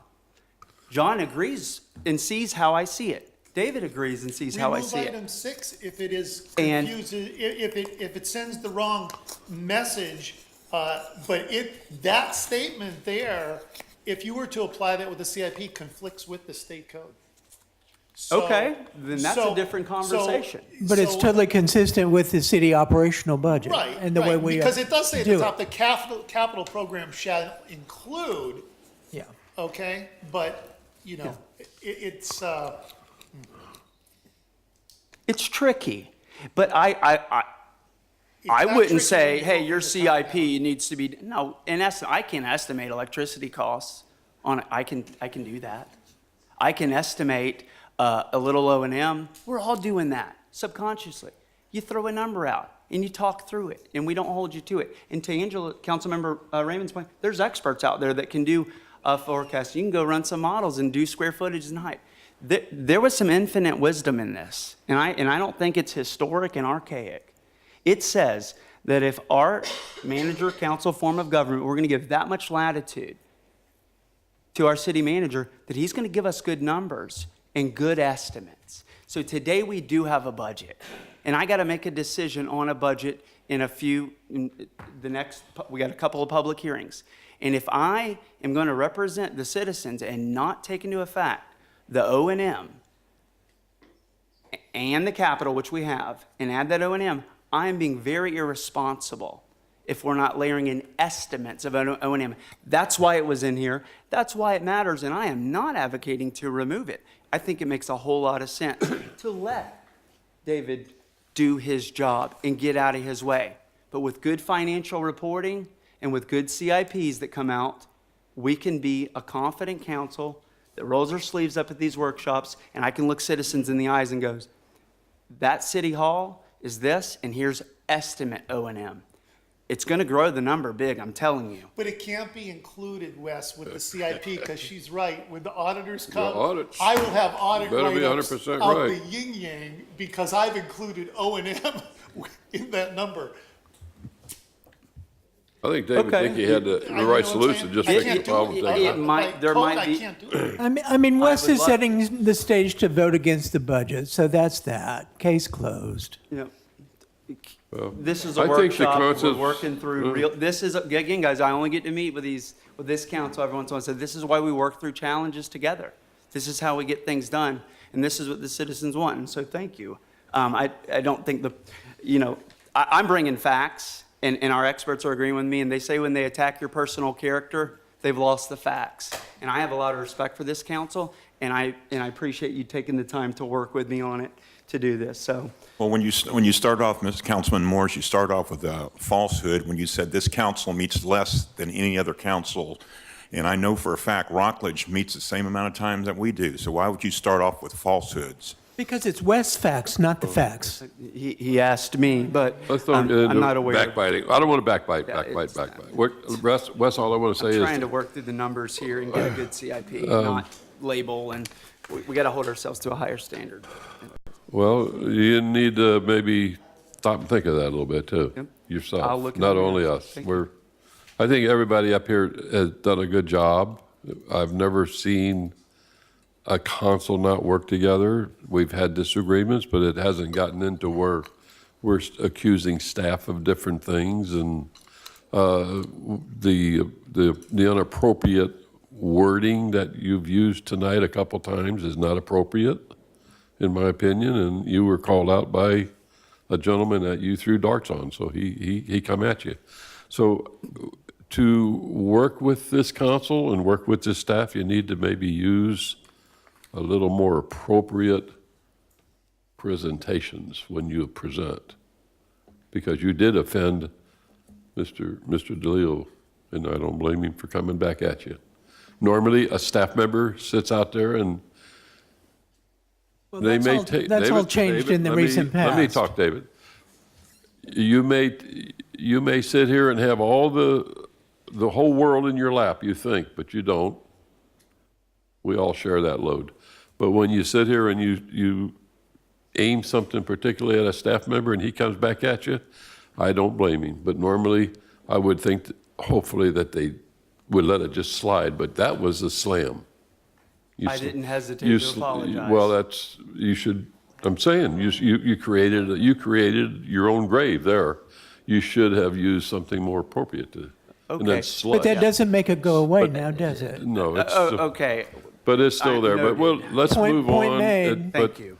I would like to maybe go ahead and, if that really bothers you that bad, to take it out, we'll take it out, but. No, I think, I think it's there for a I don't think, reason. well, you got it, well, you're trying to ask for something that's not possible. It's very possible. No, it is not possible. We can put any number on it, and then when you make it part of your capital improvement program and your audit comes in and you're $25,000, $30,000 off, No.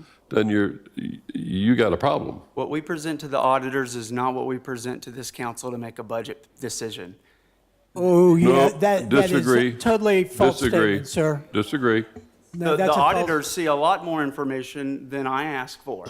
Well, that's My because point they come is- in and review the books. Yeah, that's right. For weeks. And I'm But, looking no. at the policy. Our job is to hear. I'd like to hear from other Councilmember Randalls. Do you have any say? And it was a question. I'm sharing the meeting. We'll get to that. We just want to satisfy you first, if that's possible. But it's just like it's one problem after the other, but it's all in black and white. And yeah, it's in black and white, but I don't think you quite grasp the idea of an estimate compared to operating cost. I give estimates all day long. I'm below estimate sometimes, and sometimes I'm above estimate on the job when it comes out. And it's not due to something that's my control. So there's a lot of things that come up in operations and maintenance. And we have somebody in the audience that I could call them, but it might embarrass him. But operations and control is a very close thing when it's done. And it has to fit the whole. The peg's not square, it has to be round. And when you have your audit, it better be round and in the round hole. So, well, that's what it all comes back to, Wes. We can hammer this all night, and what you think, but there's policy. The staff has to live with it. We have to live with an audit, and the audit better be correct. Otherwise, we get a slam letter at the end. So if you want to proceed with more of this, I don't know what more we can do. You ask for Mr. Randalls if he wants to something, if Rocky wants to add something. But I don't know how much more we can add to clarify the feelings of 5 people sitting up here. I guess I've been quiet, and to me, we're talking about 2 different items, and if I could get Josh to go to page 186 of this budget, I'd like to read it. And you already read this, Mike. Yeah. But it talks about the word capital improvement plan. This is the glossary. It's on page 186 of the book we live at, the very bottom of the page. And I'll read it because it may be small on your eyes up there. The capital improvement plan, which we refer to it as CIP, the initials, it's a financial plan for construction of physical assets such as buildings, streets, sewers, recreational facilities, and the purchase of fixed assets. And then it explains a little bit. The plan extends over several future years, indicating the beginning and ending date of each project, the amount to be expended each year, and the method of financing these. Now, if I could ask you to scroll down to page 188, it talks about operating expenses. And there again is the difference. The capital expenses, I'm reviewing that, is just physical assets that you plan in the future, big items. Operating expenses, which is mentioned, Penny, you're right on target with that. It's expenditures for goods and service which primarily benefit the current period.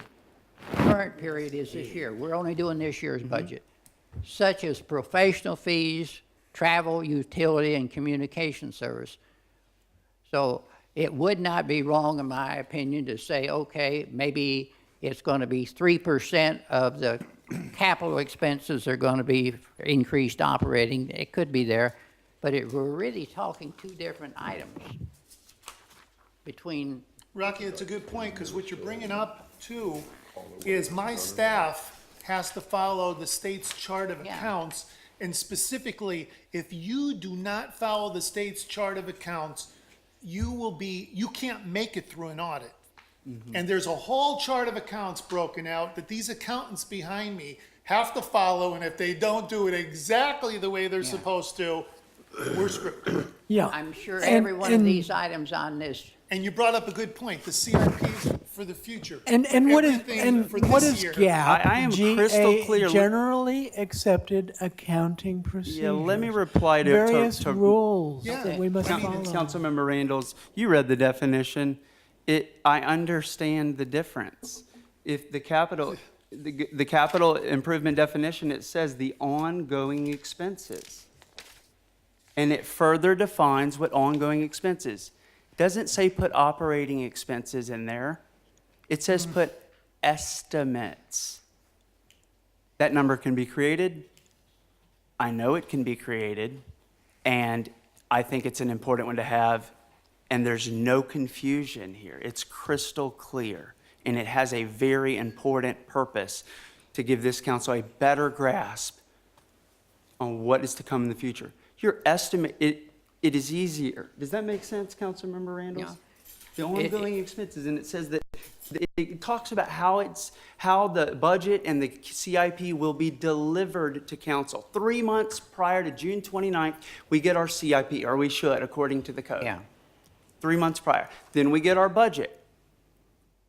Then we pass our budget, and it says that you will include the CIP with it so we can make a good decision on the budget.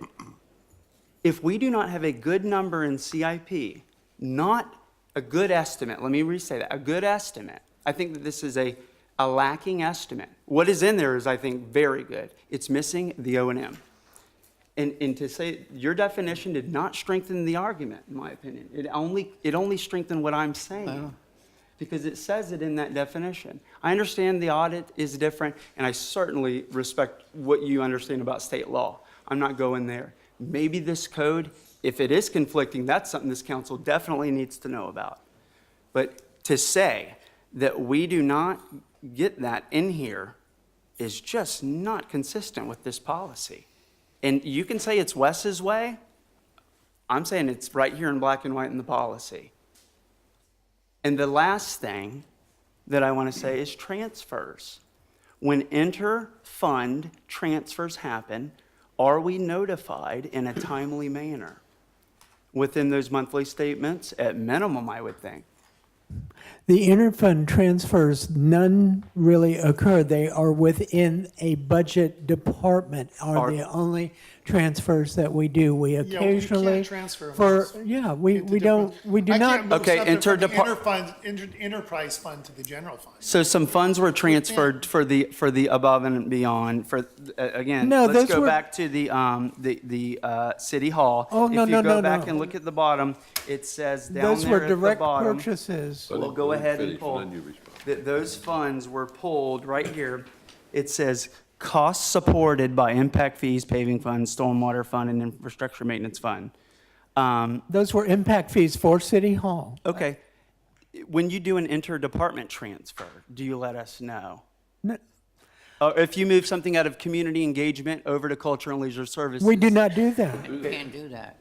Well, I did Okay. that. In the general fund? We do not do that. Okay.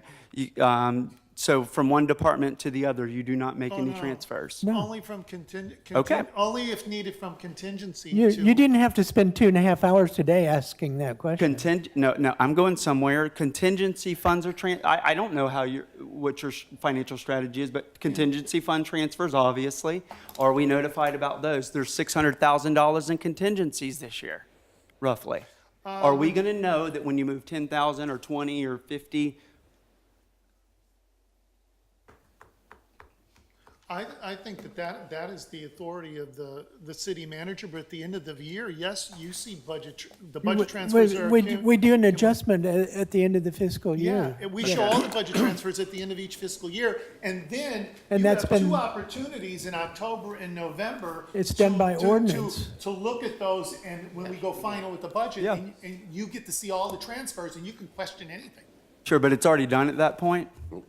by September 30th. You could Yeah, cause so it, my, you could cause it to be undone. If 3 council members say they didn't like that, then I guess we'd have to We have to approve it make at the 2 adjustment hearings. back. But see, well, sure, council has but- approved the budget with the contingency, you approve the budget with the contingency, which gives gives us actually the latitude. authority to do Right. that, because your revenues minus your expenditures in a city government equal your contingency. So, you know, we could go ahead if we wanted to, and we could just go ahead and put all the contingency money throughout the funds and let you guys just approve that, and then we Sure. don't have a contingency. But the whole part of contingency is that we are estimating based on the revenues that come in and what's gonna be expended, And where the- we believe will end up. And many times at the end of the year, Mm-hmm. you see us at the end, Wes, we're moving $500,000 in fund balance. Yeah. We got And, $500,000. and there's a, but just- there's I a think you just did it. contingency Yeah. in general fund and a contingency in wastewater and a contingency in Yes. stormwater. Yeah, they're Which there, keeps and it true that's to the nothing more than funds. a balancing. It keeps it true to the us. funds. And it's good to know, and for all the citizens who are watching, I'm sure there's thousands, but for real. You I would mean, think, that our wouldn't you? revenues, thank God, everyone is doing that, well, your revenues are exceeding your expenditures. What a concept. That's wonderful. That means we're making more money than we're spending. Oh, you wouldn't think so based on this discussion. No, I haven't said anything that, No, that I'm we're just in saying, trouble, but I'm yeah. just explaining that, Yeah. yeah, so, yeah. Okay, so for the $600,000, that's a lot of money in a contingency. Yeah, this year Fine. it'll be 501, yeah, because we had an adjustment, yeah. Okay, that's not the number I But got. that- But yeah, well, that's, yeah, you It's do. in the There's material that a- we sent you last week. we sent okay, I last know a week. lot's moving here. Yeah, there's I a saw- lot, but And I there's think you're gonna updates. have a chance to All explain the, all the that. updates by the state and all the other updates have been done, and we've all settled into the numbers. Good. But, yeah, so there's 500K is a considerable contingency in the general fund for this, for government. this Slush size. fund, you mean, right? No. I'm gonna ask you to, if the council wants to wrap it up, because we're coming up on 6 o'clock, and we got about 12 minutes to 6, and I want And to I'm take way a break, over it, about yeah. 10 minutes or so we want to wrap things up. If we got, In the policy calls that any transfers, council will be notified in a timely manner. I don't think annually is a timely manner. And I would think that makes a lot of sense to me, because if a $35,000 playground turns into a $55,000 or $100,000 playground, that's not what this council voted in. We voted in a $35,000 playground. If it turned in $600,000 fits the general fund, that's or the balance, that's great. But to me, the reason that we are supposed to be notified is that this is a big budget. It's a big one, and we need to know that when you make those moves, you don't need to get our approval. You have to notify us after it's done. That's policy. Again, I'm not making this up. And that's what I just happens wanna in the make budget sure adjustment. That moving, excuse me, David. that moving Excuse me, forward, Wes. that this council is aware of that policy. It's very important. Angela, I get the trust thing. I am responsible for knowing the numbers, and I have to dive in, so I can't take a stand off. If we do not do it, who does? So this is two issues: transfers and making sure the O&M costs. I think that we can improve on the CIP to help make. David wants a budget. Take his proposal. Let's pass it. For me to make that fast decision, a stronger CIP. But on page would- 18 would of help the me. budget, it gives the city manager authorization to do the transfers as long as, he doesn't exceed the total appropriation. And you guys approved this Yeah. budget. So in essence, And Wes, but he has to notify us. well, in essence, you are approving the city manager to make the transfers using the contingencies within the correct fund. That is correct, as long as he notifies us. you got to be notified when it's all said and done, and the In a expenditures. timely are- manner. It's and- crystal Well, clear. timely manner, I think we get it in a timely manner when it's done, and we have 2 hearings to approve it. So We when do get you 12 want to, you want to statements a year. before? It would be nice that when he makes when a transfer is made out of that contingency, that we know where those funds went. That's policy, and I think it's very important, and it's a responsible way to keep this Depends on what council you call informed on timely. how $600,000 is. All right, is we're moving. gonna close it out. Thank you. All right, we're gonna take a break because we got our council meeting coming up, and it's gonna be in 10 minutes, so we'll take a 10-minute break. I'm gonna adjourn the budget workshop hearing for now.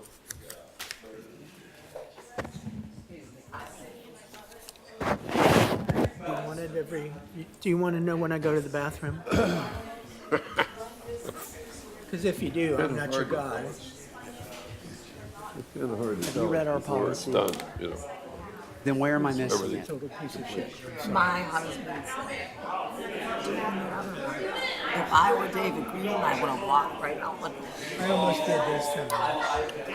Did you understand? Yeah. Did you understand my question about what is the purpose? I'm trying to understand. He has none. He just wants to be paid.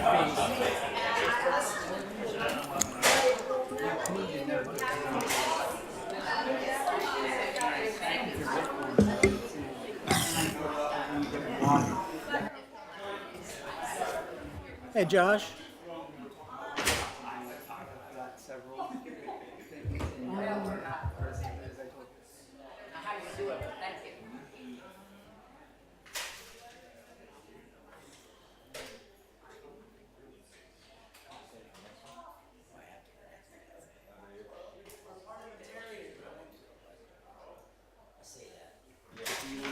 There's the man of the hour.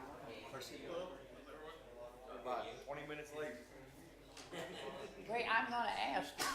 You understand? No, it's the delivery of the budget. I think we need to freshen up on it. Hurry up on it, thank you. Okay. You obviously don't want to learn. You want to write. I spent hours learning this before I brought this forward. You don't know how to spend my time. I've talked to several other people. I've spoken to ex-city managers, Florida League of Cities. I was in Florida. I know what they're Scott Payne in this budget. You don't know how to spend it. That's your opinion. This is the budget. Delivery process policy to us. How it works. When it's crystal clear.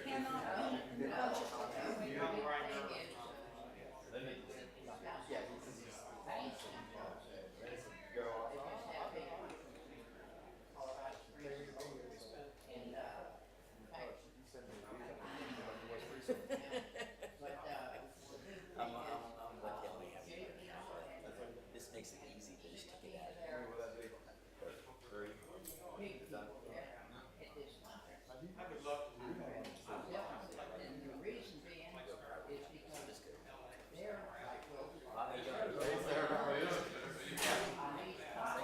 Do I need to ring a bell for Ron too, or?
Danny.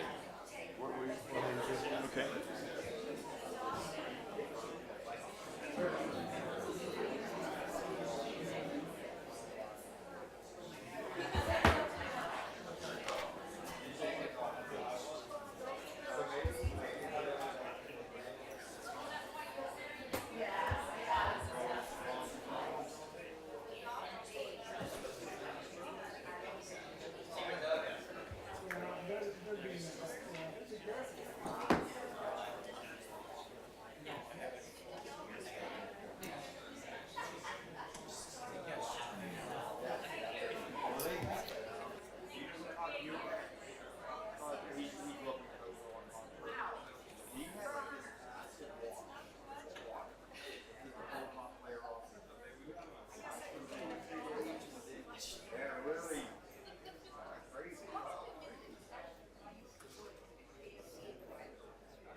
If anybody cares to speak on an item tonight, would you please fill out a card? They're out in the back lobby, and present it to the clerk, please. And then we get started here in a minute.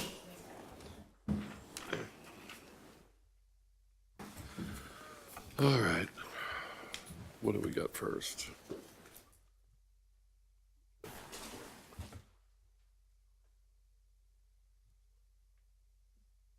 All right, 6 o'clock according to our dais clock, and I will call our meeting, the City Council, August the 21st to order. Would we have the Pledge of Allegiance, please, by Ms. Angela Raymond.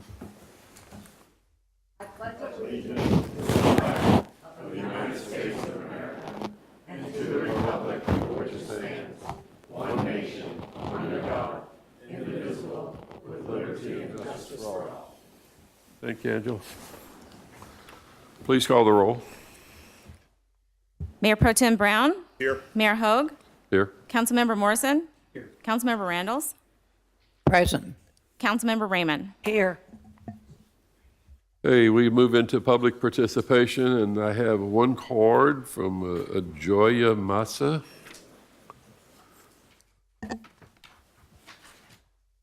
Good evening. Good evening, City Council members, Mayor. and fellow residents of Cape Canaveral and visitors. So my name is Joya Massa, and I've been a resident of Cape Canaveral since 2011. I purchased our home here in 2012, and I've actually dreamed of living here for a long time. It's been over 2 decades that I've wanted to live in a small town by the sea, specifically this one, with a nice community, beautiful environment, low traffic, and just a really great atmosphere. And I'm very concerned with some of the directions that have been taken recently, especially a lot of the development of the green spaces in Cape Canaveral. I do live on Long Point Road, so that one is of particular concern. But in addition, I see a lot of green space development with a lot of the hotels that are being built. We have a lot of wildlife in the green spaces around us. It's getting more and more squeezed, you know. They're not all endangered species, but we have a tremendous population of birds and turtles and snakes and raccoons and other things. And we're destroying their habitat, and it's also putting a lot of pressure on the community. And as we develop these green spaces, you know, we're increasing the heat island effect, where we get a lot more re-radiation of heat from all the concrete in the area. So it's actually impacting our environment and how we live. So I really want to urge the council to reconsider the pace of development, to de-incentivize the development of the virgin green spaces, and to re-incentivize the development of some of the areas that are kind of underdeveloped or that have been vacant, maybe aren't productive or aren't being utilized.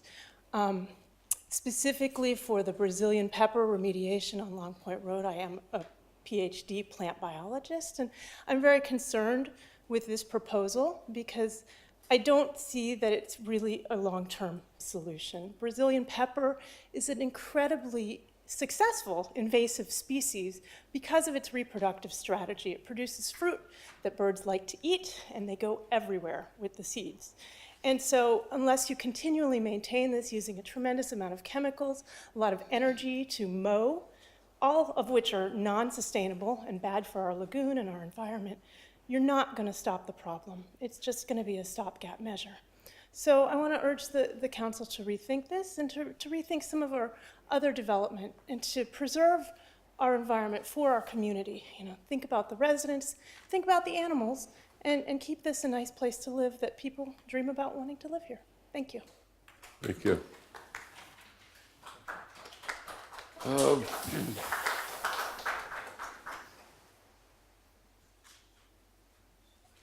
All right, Ken.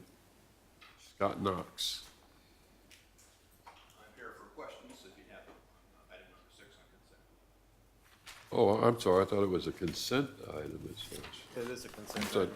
Okay. That's the security That's the- agreement with okay. Daniel Corporation. Okay, That's, I got it. consent I looked six. at the wrong one. Okay. You're only here for questions. I thought you. All righty. We got some presentations and interviews. First thing we have is a proclamation recognizing the 2018 International Youth Exchange. They're from Kimotsuki, Japan. And I'm going to go ahead and read this. It's going to be a little lengthy, but I would like, as we read it, for each of the attendees that are here to come up when we read your name so that everybody can kind of see who you are. And we'll have a presentation here, and also I'm sure there'll be some photograph taking for you.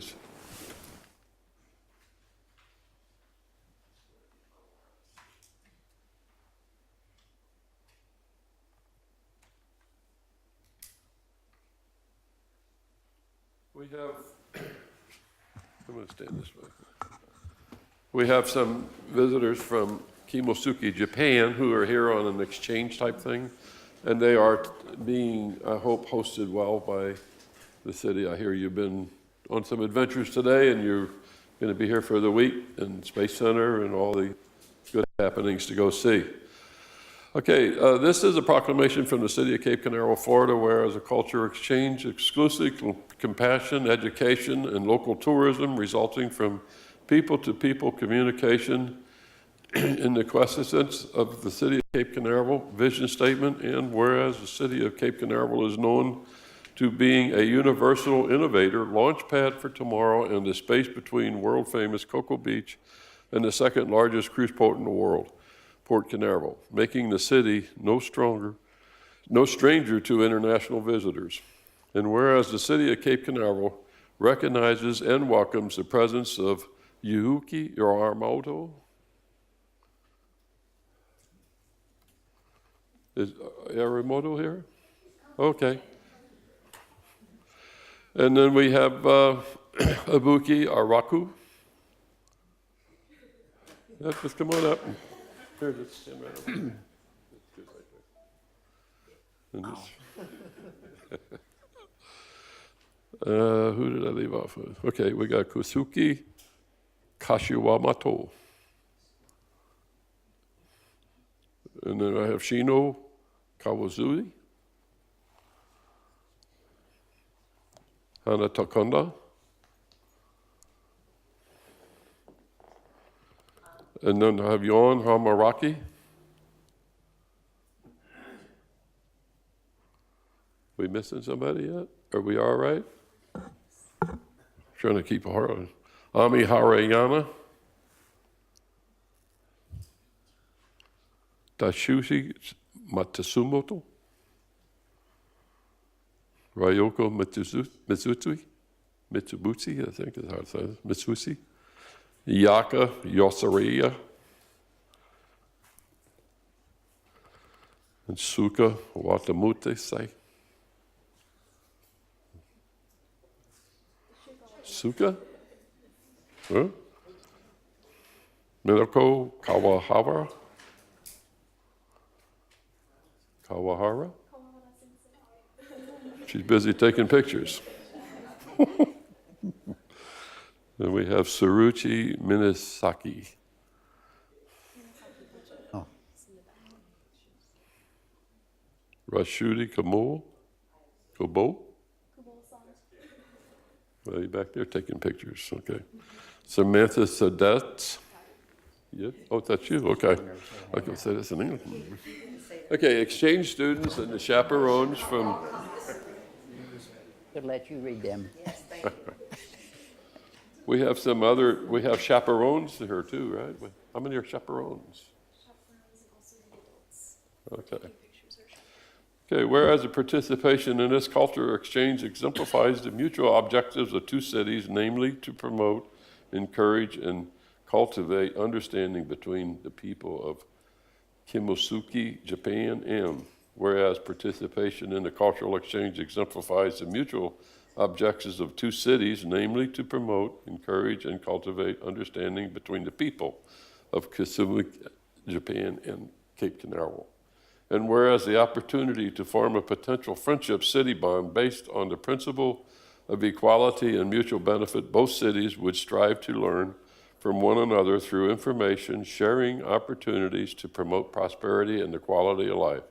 Therefore, I, Robert Hogue, Mayor, Cape Canaveral, Brevard County, Florida, hereby and welcome the 2008 International Youth Exchange students and chaperones from Kimosuke, Japan, and hope to enjoy your time in the city of Cape Canaveral, the county, and consider Cape Canaveral as a place to build a long-lasting international exchange. I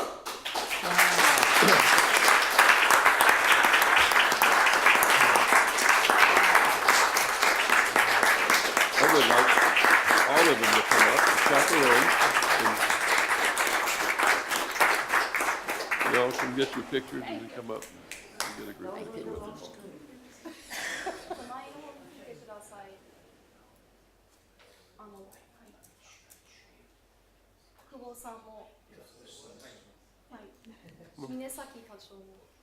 The city wants to get a picture with all of you too, so you can come up too. You might want to all double up.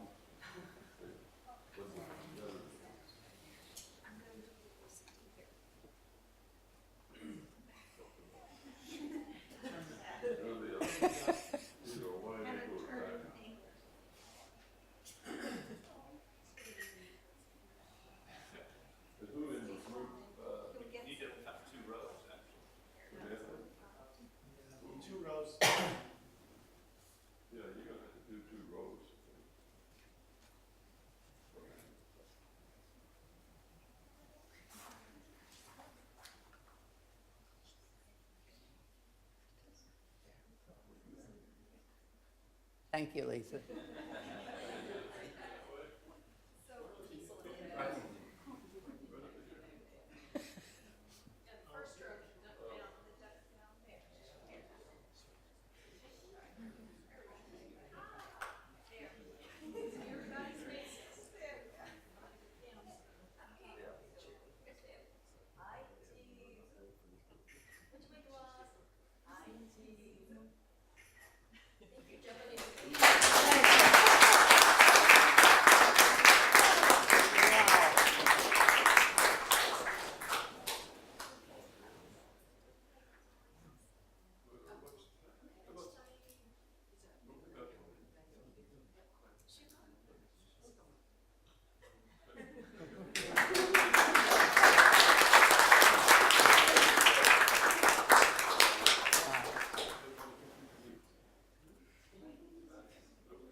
He won't bite. You guys can get real close to him.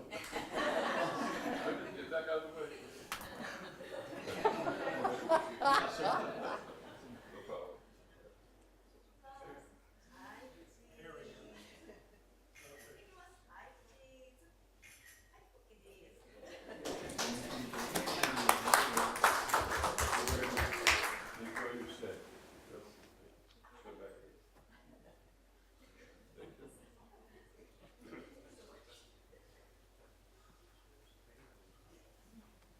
Well, yeah.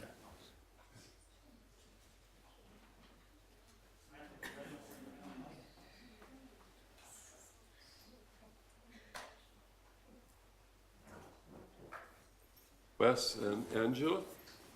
Hey, Mayor, just a second.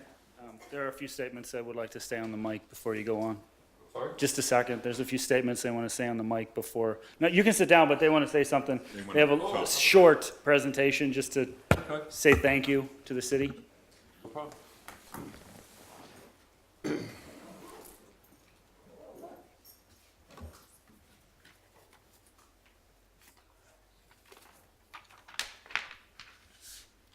All right, good evening, City of Cape Canaveral. Thank you for being here with us tonight to welcome our Kimotski Town delegation to your town. So I am Samantha, and I am the American Coordinator for International Relations of Kimotski, Kagoshima, Japan.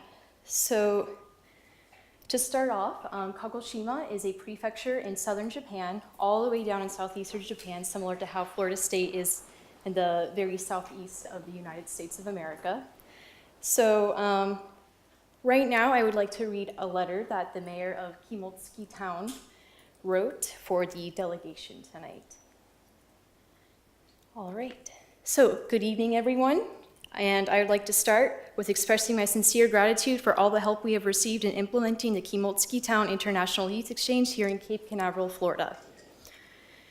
So, Kimotski Town has a population of approximately 16,000 people spread over a vast area in Japan's southernmost peninsula, the Osumi Peninsula. Since 2003, the Uchino-Ura Space Center in Kimotski has served as a JAXA, or the Japanese Aerospace and Exploration Industry, launch site for satellites that further space exploration. Due to many similarities Cape Canaveral and Kimotski Town have in terms of climate, geography, and the space industry, we have chosen your city of Cape Canaveral as a place for our Kimotski Town International Youth Exchange, as we hope to possibly continue this exchange in the years to come. We are sincerely looking forward to both building a friendship city relationship and promoting future international exchange between our two towns of Cape Canaveral and Kimotski. So finally, I would like to express my gratitude for your efforts in further developing this international youth exchange to the people of Cape Canaveral, and thank you again for having us tonight. So sincerely from the Kimotski Town Mayor, Kazuyuki Nagano, read by Samantha. Thank you.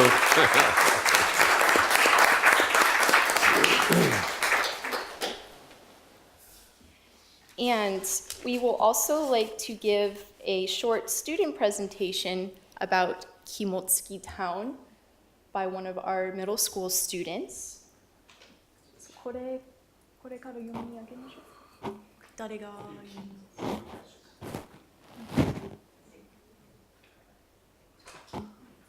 そう、お土産はちょっと後でしましょうか。はい。準備できてますか？はい。ここに立って。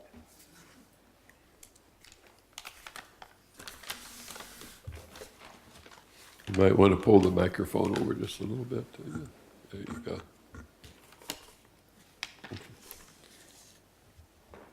Good morning, everyone. Good evening, everyone. My name is Ibuki Anraku. It is nice to meet you all tonight. We are students of Kimotsuki Town, Japan. Please allow us to introduce our town.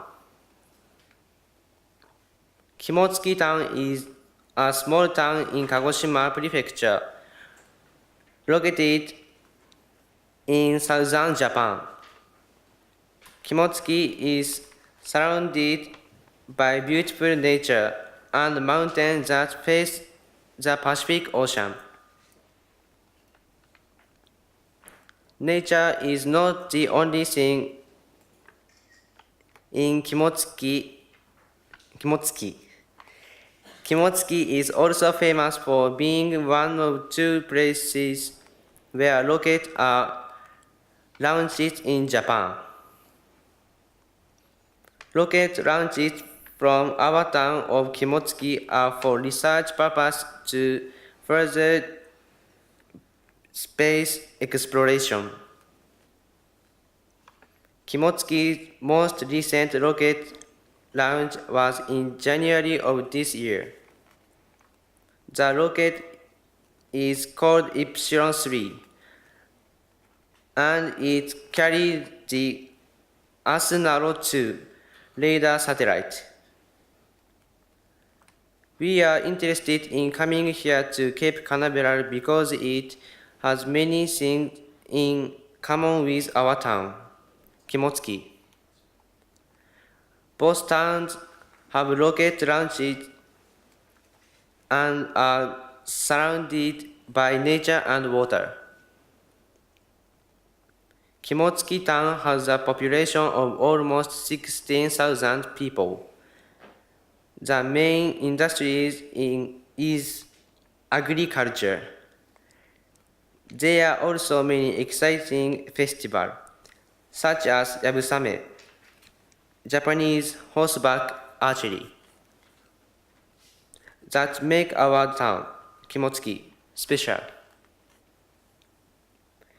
Thank you for allowing us to introduce our town. We look forward to learning about the Florida Space Coast. Thank you and have a good night. Thank you. Thank you.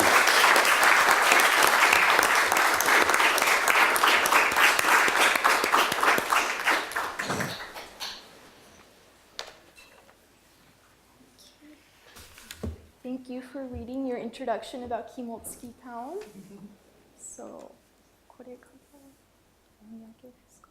So we also would like to give you all something from the town of Kimotsuki, Kagoshima, Japan. So my boss, Mr. Kubo, brought something with him that he would like to give to you all.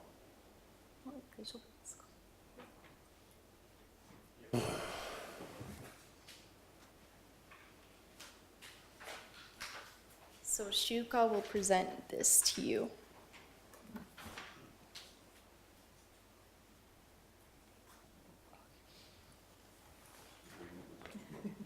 I think it'll be okay.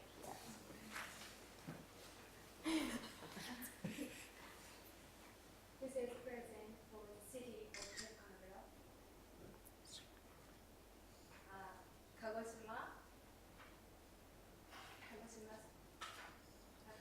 specialty continent used for foreign Japanese liquid. Shochu.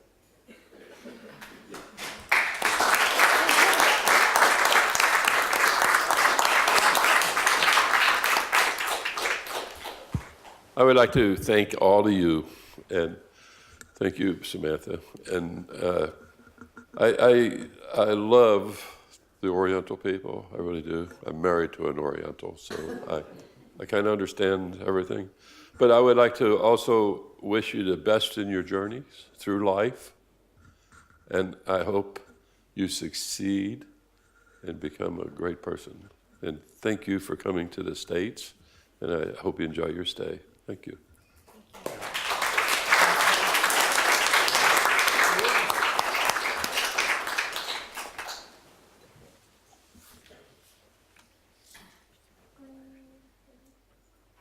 All right, so that is it from us. We'd like to say thank you again for having us tonight. So, what did this call? All right, well, thank you. Been our pleasure. Thank you.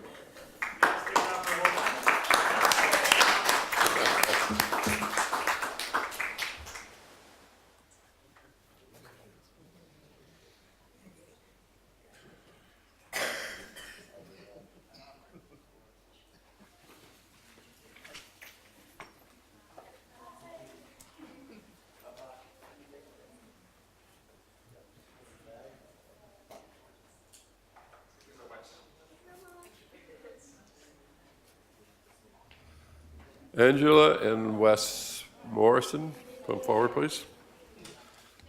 We have a presentation to either of one of our council people here, either one.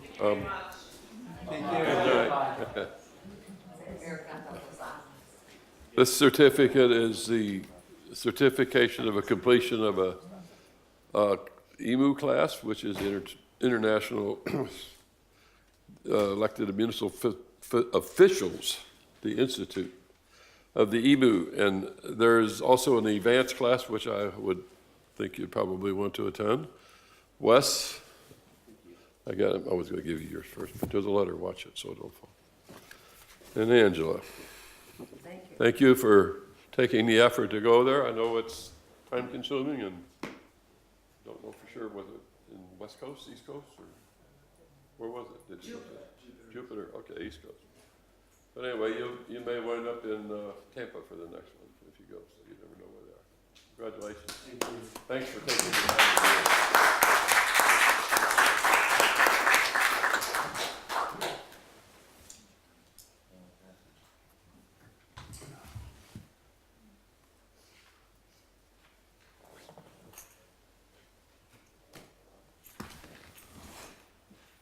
Okay, our next item is an interview for an applicant for the Planning and Zoning Board, Penny Zucher. The podium, please. Good evening, council, and city manager, and city attorney, and city clerk. Anthony will address you first. I just have a couple of little formality questions to get All right. over with. All the information in your application is true and correct to the best of your knowledge. That is true. And I had the pleasure of being at the Planning and Zoning Board where you were interviewed. So please explain to the council why you would like to serve on the Planning and Zoning Board. Because I love my city. I want to see my city become the best that it can be. We do have a lot of growth. We have a lot of potential. We do have a lot of blight. The Planning and Zoning Board is an area where we can see good growth, good improvements, and good change occur within our city. I've lived in the city for a little over 2 years now. I do own a home here in Bayport. I've seen a lot of change for the positive in the last 2 years. I've been coming here for vacations for many years, since I was a little bitty girl. And I've seen a lot of good things happening, and I want to be a part of making our city the best city it can be so that everyone else is jealous and wants to be here because we have the best of everything. You finish it? Yeah. Okay. All right, Mike, go ahead. Start off down this. Ms. Zucker, your resume is impeccable, and I know you're more than just a numbers person. What do you see as the city, I mean, what are your priorities that you see for the city? I know you mentioned about the Blythe, but what do you see as some of your priorities?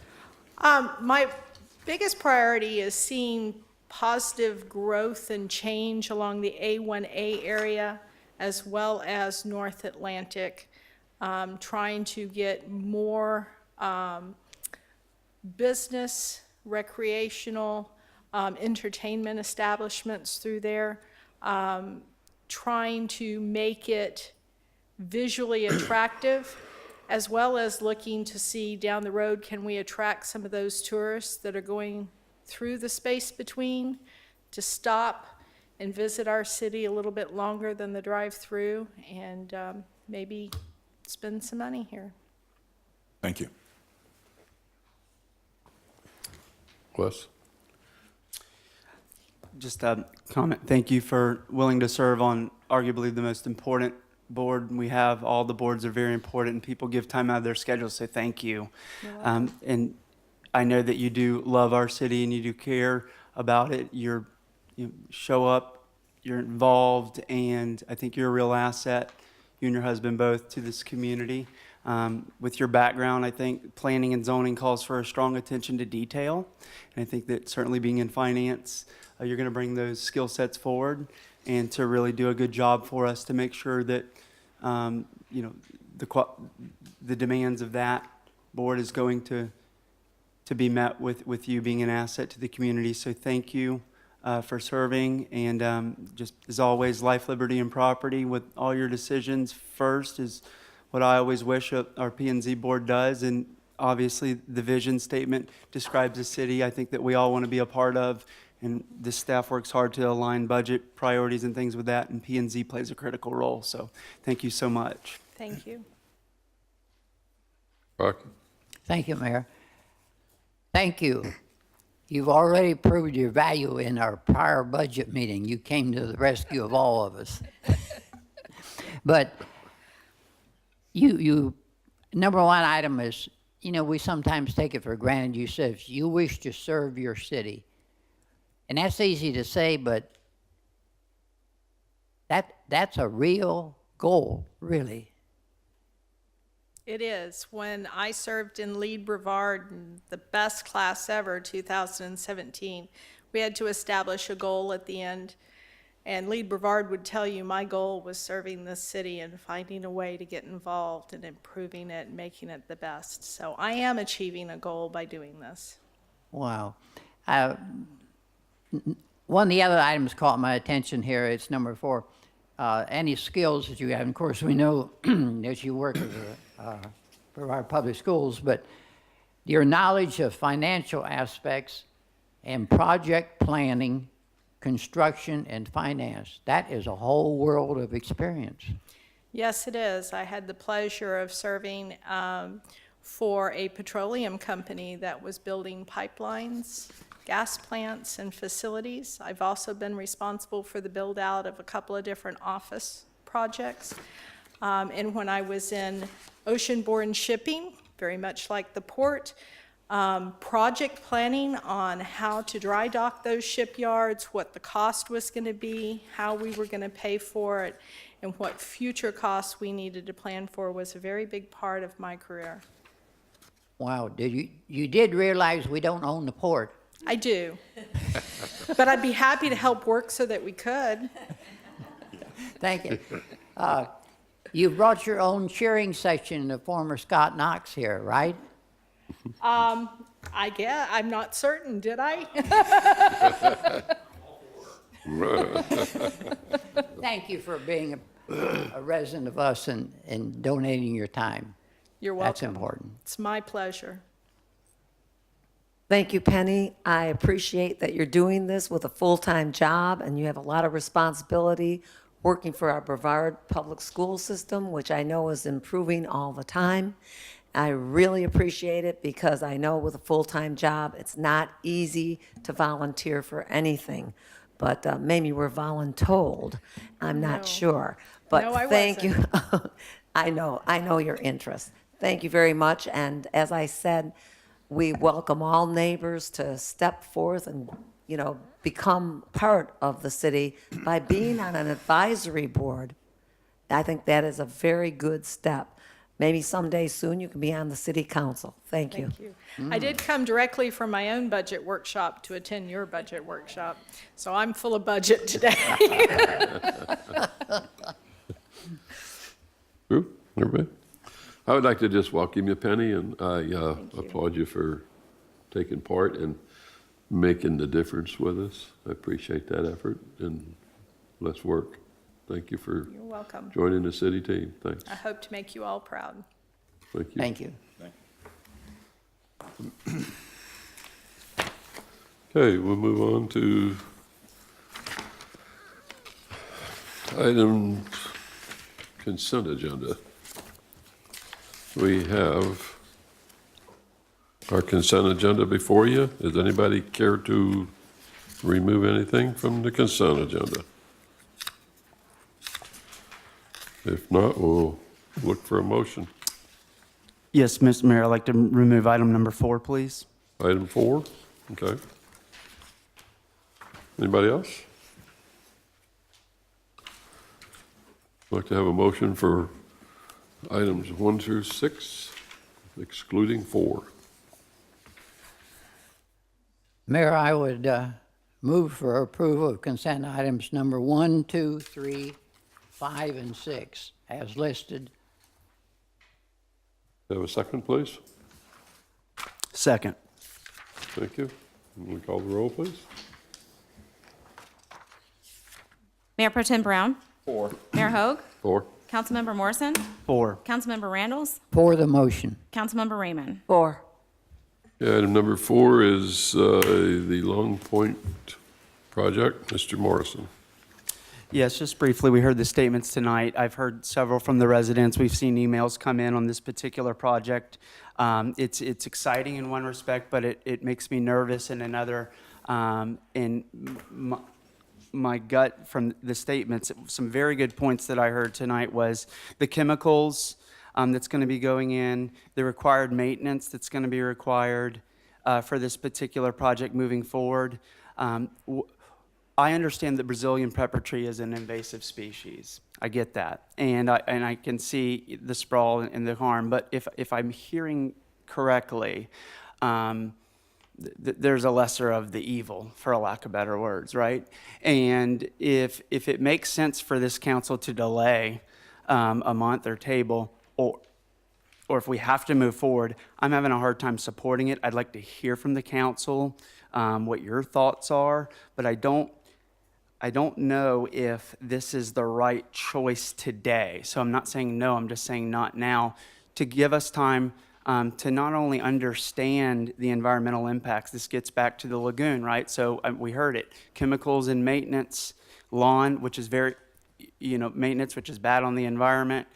I see the upside, I really do. And it's a tough one for me to support tonight, not having enough information. So my question to council is just, anyone got any comments on this, council or mayor, on your thoughts? And would it make sense for us to wait till the next council meeting to listen more? And the last and final comment is, we've heard a lot from the residents who are going to be impacted most by this, who live there. And the concerns aren't necessarily the project. I've heard them say, hey, overall, I think the project's good for some respects, but we've heard the concerns. There's a process, too, of wanting to know what's going on, where it is, and just to become familiar so that there's no surprises. I think the city's going to work towards that, but the bigger of the two, as of today and what's before me, not more important, but just a priority, I would say, is should we wait? And like to hear.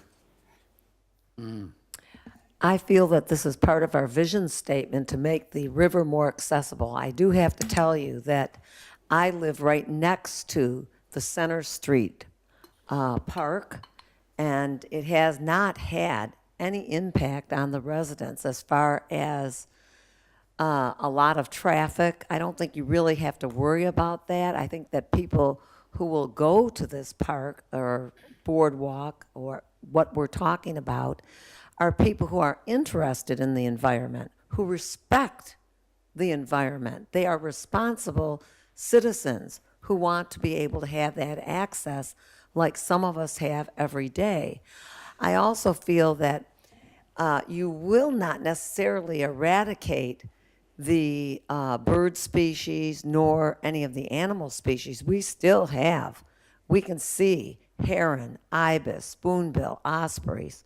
We see bald eagles there on our back balcony, pelicans, turtles, snakes. Yes, I have snakes. Often when I'm walking into my garage, one of them come to visit me when I'm walking to get my car underground there. So I don't think that it's going to have an impact on the animal species necessarily. I mean, we have a lot of possums and raccoons coming around constantly. So I'm not so worried about that. I'm very much in favor of the project because that is part of our vision statement to give people access. Thank you. I do understand the concerns from the residents. Mr. Randalls, you want to weigh in on anything, or? Just that there's a long history, not that makes it a success. We started this in, I want to say 2007. Could it be 10 years? Probably longer. We got eligibility for a grant to that, and we never put the money to do the matching grant. It was saying, I guess, who did it originally? The Corps of Engineers, I think, had the original grant for it. And we never come up with a match for our portion. And now we've got somebody that's willing to pay the money for the match to happen. A grant in 2007, thank you for that, through the Estuary Habitat Restoration Program by the Corps of Engineers. And so we've got some mitigation going on, some by the state that is working on some areas, and they have to do mitigation. They're going to give the money to us for the St. John's for their work on this. I guess I feel pretty strong for it. I realize I've talked to most of the people. We have tried to keep in contact with them, but we probably haven't met their expectations in the fact that they want a weekly report or at least monthly, and we haven't done that perhaps. But overall, I support it. I'm prepared to say that this is going to be a good project. This is just a portion of the entire project that St. John's is willing to work on with the Corps of Engineers. One of the big items that they intend to do is to clean out the mosquito ditches, which was here before that, what drained the pond here so that we could live here years ago, and allow the little gambusia fish, and that's probably mispronouncing the name, the little fish come in and eat the mosquito larvae, and that gets rid of a big problem because we can't spray over by planes anymore over that section with the people. Mosquitoes are a concern there, a concern in the whole city in the evening. So that's a good thing. I guess I've labored with it with people on Columbia. I feel that we have the opportunity. I'd like to go ahead with it at this time, for my part. Mike? Yeah, I took a class this past weekend, and one of the things that leads to distrust of city council members or staff is we've got to make decisions. Delay, let's study this. We've had plenty of time to overlook this issue and make a decision and study it, not waiting to the council meeting to decide, hey, let me see what the sentiment is, reference this issue. But as council people and representative of the city, we need to stop all this delay and make a decision, be able to stand on your feet and do what's best for the community. That's my feeling, and at this time, I support the park and the initiative. This outright support, I support, but there's part of it I don't support. I've been knowing of this since we've acquired the property. There is a lot of invasive species in there. There's probably a lot of habitat that we don't even know exists back in there as far as animals and what truly is really in there. But it does need to be brought back to a habitable sanctuary for the state of Florida like it was originally before we even ever had a pepper tree. I don't ever remember a pepper tree on this island as a kid. All I remember is mangrove and oaks and sable palms, but the invasive trees, the pepper trees, were brought to this island. They're not a natural vegetative thing of this island. They're like the peacocks. The peacocks were brought here. They weren't here 50, 51, 52. They were not here. I'm in support of this project, but there's parts of it I've discussed with staff and some of the staff that what I don't really care to support, and my reasons were stated. But I do support the natural vegetation to be brought back to its normal state it used to be 50 and 60 years ago. And there are timelines that this can't be delayed because we just want to think about it some more. It's been thought about a long time, and I don't know why we got to think more. I don't have to think any more about it. I've listened to this thing for a long time. I think that the project needs to move forward. We have a lot of funding coming in from different sources to help with this project, to clean it up and make it more of a natural habitat that it should be. It isn't that right now. It's a swamp back there and it's a mess.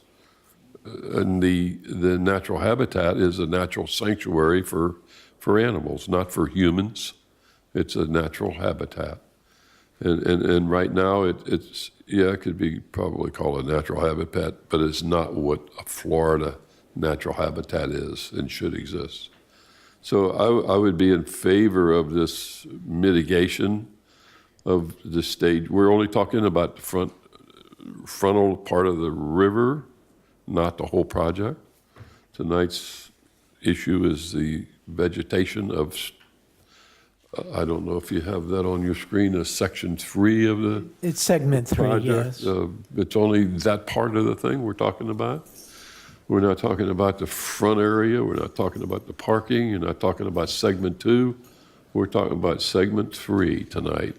Segment 2 and segment 1 are going to be another issue that we'll deal with. But right now we have a lot of mitigation that's going to be done by DOT to this project. And of course, that's the cost savings to the city. And it's natural habitat they'd be bringing in, not mangrove, not the invasive red pepper, Brazilian pepper trees. And we're getting natural Florida habitat to be brought back into this. The boardwalk and all that is another issue. We're talking station. So I will support the segment 3 tonight. Segment 2 and segment 1 will be brought to us at a later date, and that's where I have some differences, and we'll discuss them at that time. Thank you. Final comment on the discussion is, I agree, making the decision fast. Again, Abe Lincoln said, I walk slow. We started this early. I agree. I walk slow, but I never take a step backwards. And for 30 days, I find myself here again to learn more and to value your credentials as an expert on we valued science earlier, and we've got some experts on this project. Don't hear me say that, but those residents have spoken. It's an excellent point that it is segment 3. Open scenic views are in the vision, but so is sustainability.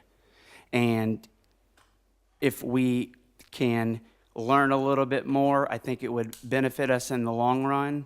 But it sounds like this council is ready.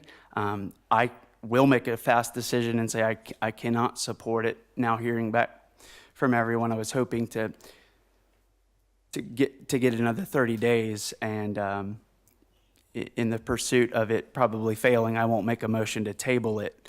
We can just go forward with the vote. So.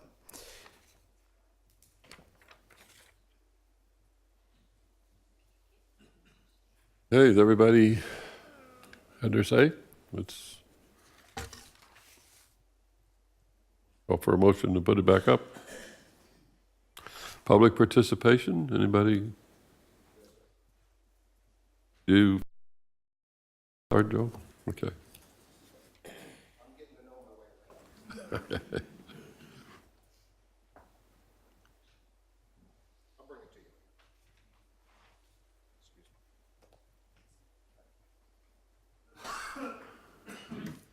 Good evening, Council. Joe Aber, Long Point Road. I think most of you know me. I'm not opposed to getting free money. I think that's a wonderful thing. And you do have a chance to get free money to clean this. The next part is the Friday update. The city is dealing with River Gardens to do the same thing. Why don't we wait and see where that goes? I don't know where that's going. If they're voting on it and going to do it, and then you get it all in one lump sum. We do this and we get one piece this month, two pieces next month. It just keeps on changing. And we that live there don't know what it's going to end up looking like. It's also called Estuary Park. An estuary, by definition, is an arm of the sea. Joe, can I interrupt you for a minute? Yes, sir. We will discuss all what you're, that. I heard this back That in was my March. point of what I said. Yes, I understand. There are things, but item 3 is, or segment 3 is the What's here part now. that we're voting on, but Correct. I understand, and I have met with you, and you It's- understand where I'm yes. coming from. Yeah. Because I don't want to get into the discussion on 1 and 2, which you're kind of doing, because that'll be a Well, and later also date. what's gonna happen And- with River and Gardens. And the other part of it, we're on a timeline. I was not there- really, And I'm not sure. Is there a timeline? as far as this mitigation with DOT and Okay, the I did area not you. know that. The area you want to get into, I think we're going to do at a later date. There's reasoning why. Who would be best to explain that, David? This, I'm not sure what he's little, talking about, to be honest. item If you're taken talking about River River Gardens, Gardens property we, being advocated the to the city. leadership of the River Gardens condo is interested in cooperating and working with the city on this, as is St. John's River Water Management Correct. District, as is the city. One of the conditions that we imposed upon all was if we're going to be responsible for this, we want to own the River Gardens property so that we can combine it all. And so that requires a vote of the owners of River Gardens, Makes the sense. HOA vote. Our understanding is they're going to proceed forward with that, and so that will follow later. So I believe, based upon what we hear, there is a likelihood that we will obtain ownership of the additional property. But I'm not guaranteeing it, Joe. No, I understand. I'm saying there is a possibility. It does seem to be positive at this point. All right, and we're just keeping an eye on it because back in March, you told me I would be involved, and I do appreciate that. Yes, we understand the importance of having it all under control so that it can be dealt with Yeah. as a parcel united. Mr. Green, I just don't want to wake up someday and walk out my backyard and have a boat ramp there. Ain't gonna happen, Joe. You're not going to. Ain't gonna happen. Believe me, ain't gonna happen. It None of my can't, watch it'll it happen. can't happen. It can't happen under the restrictions. All right. The restrictive covenants do not allow for that. And all it would allow for is a boardwalk. I know when it was donated to the city, it was donated for a passive park. But at any rate, I thank you for your time. And as You go ahead and, you can say what you need to say, but any discussion on 2 and 1, we can't really hear tonight, or we can hear your thoughts or your. Well, and I just I said don't my want to say you thoughts. can't talk, but just on. I don't want to wake up some morning and have it. No, it ain't gonna happen on my watch, believe me. It's, you know, No, a year and a half ago, I woke I up. let it there was area a- probably more than you do, so. There was a dumpster in my front yard almost. No, not gonna happen. But Well, at any I'll rate- come back and see you again. I'll come down and talk to you again because I do have a lot more information than the last time I talked to you about it and what's really going on, so. All right, and I do, again, thank you. And the proclamation you gave a little while ago said people-to-people communications. Very, very important. Right. And I don't feel like we've been communicated with. As Rocky said, there's actually 3 of yous up there that I've actually talked to over the last couple of weeks about this, and I appreciate that. We got communications, but it's slow in coming because it isn't all final. It's like, I'd like to see the River Gardens property included also. Then we got it all in one, like I explained to you, but we don't have that yet. And it's not due to us not working towards it. It's due to their lack of ability of, I guess, a condominium making up their mind. Yeah. So we're working. All right, thank you. Yes, sir. You need to fill out information for the ladies? Sure. Technically, those are supposed to be provided Yeah, well, prior to the item coming up, just so we all know that. Hello, hi everybody. thank you. Concerning segment 3 and concerning what my wife was saying earlier and what. We need your name, sir, and Oh, please, apologies. for Yes, the, sorry. just for the recording record. My name is Simona Carotti. I am a resident of Cape Canaveral. I live with my wife in Long Point Road. I am here to speak about segment 3, item number 4. Mine is simply a response to some of the things that I've heard, and I hope that I appreciate the necessity to make decisions and to at some point decide what to do with the money that the city has at its disposal. But concerning the attempt to return Florida to the more pristine state of 50 years ago, that's not possible. Things have changed too much. Partly because we interfere with it, but partly because of 50 years ago and now are just 2 different times. The natural balance of this place has changed. Maybe not for the better, but there is no bringing it back. That time is gone. I feel like my wife does, that any attempt to remove the Brazilian pepper will be temporary at best, chiefly because the birds that feed on the berries that the tree produces fly everywhere and spread the seeds everywhere. It wouldn't really change much of anything, and it would, I fear, deal further damage to the local species that are already struggling against the Brazilian pepper. I really believe that we shouldn't do it like this. That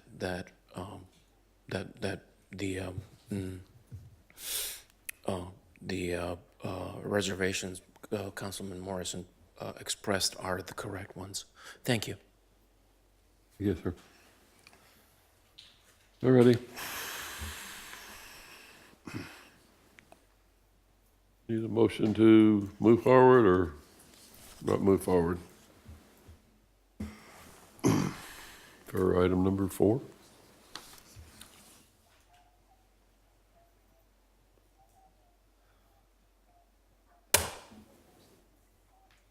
We're very hesitant to make a motion. We need a motion for item number 4 if we're going to move it forward, or? Number 4.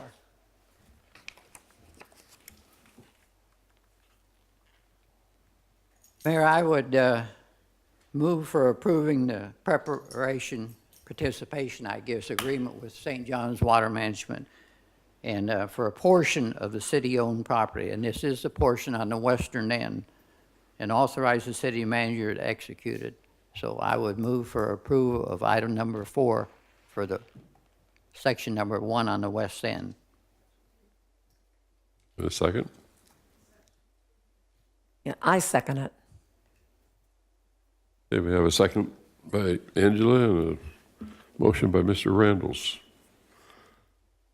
Would you call the roll, please? Mayor Pro Tem Brown, 4. Mayor Hogue, 4. Councilmember Morrison, Councilmember Randalls, For the motion. Councilmember Raymond. 4.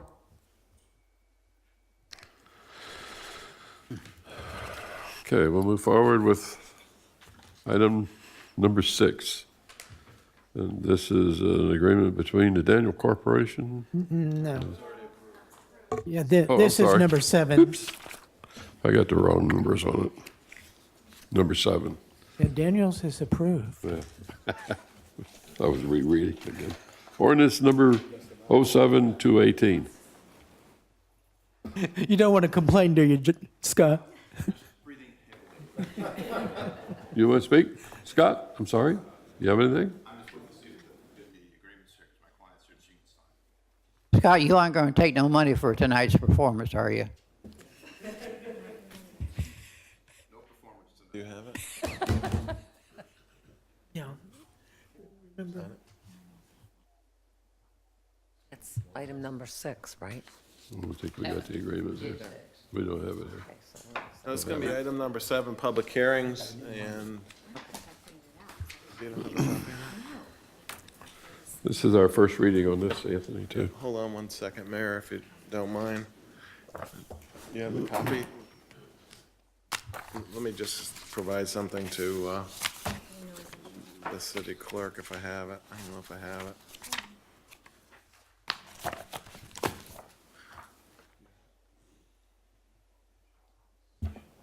Okay. Well, Mia's taking care of that.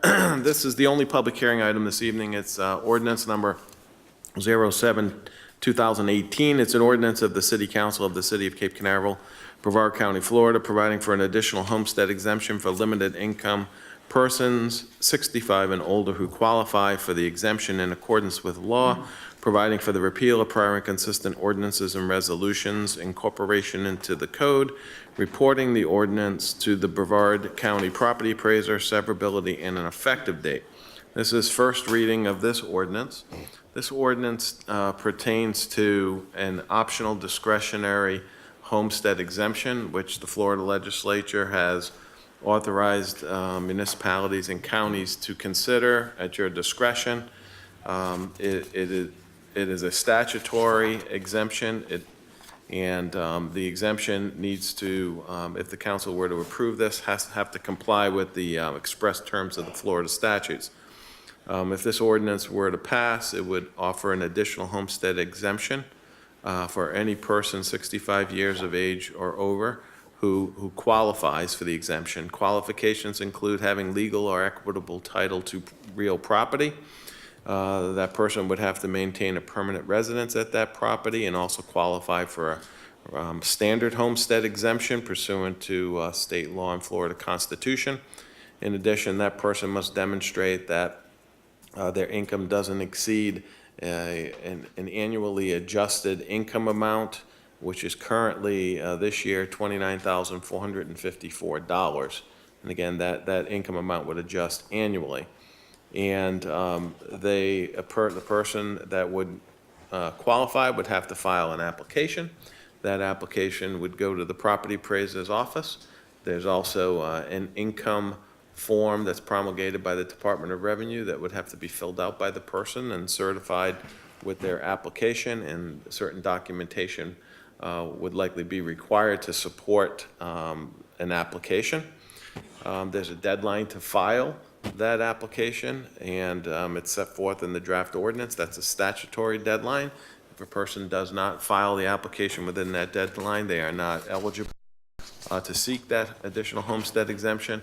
In addition, Florida law requires that if this ordinance were to pass, that it would have a prospective effective date. So if the council were inclined to adopt this additional discretionary exemption, the first tax roll year where this would be applicable is 2019. And the particular exemption would that's being proposed would be an additional $25,000 homestead exemption. I'd be happy to answer any other questions you may have, regarding this item. You don't have any. I was under the impression that this won't affect the city that bad as far as a loss of revenue. We had a lengthy from what I- discussion earlier at the budget workshop about estimates and projections. This is just an estimate, it is unknown if, we're estimating potentially maybe And we have, 15 residents with a house that's less than 250,000, and then you do the math and what have you. But it could be 5, but our estimate's 15. yeah, Many people in this city fallen into that category because of the eligibility but it's just another program available for It's those another that have a program, need. what an excellent program to allow, even if it's one person, an additional $25,000.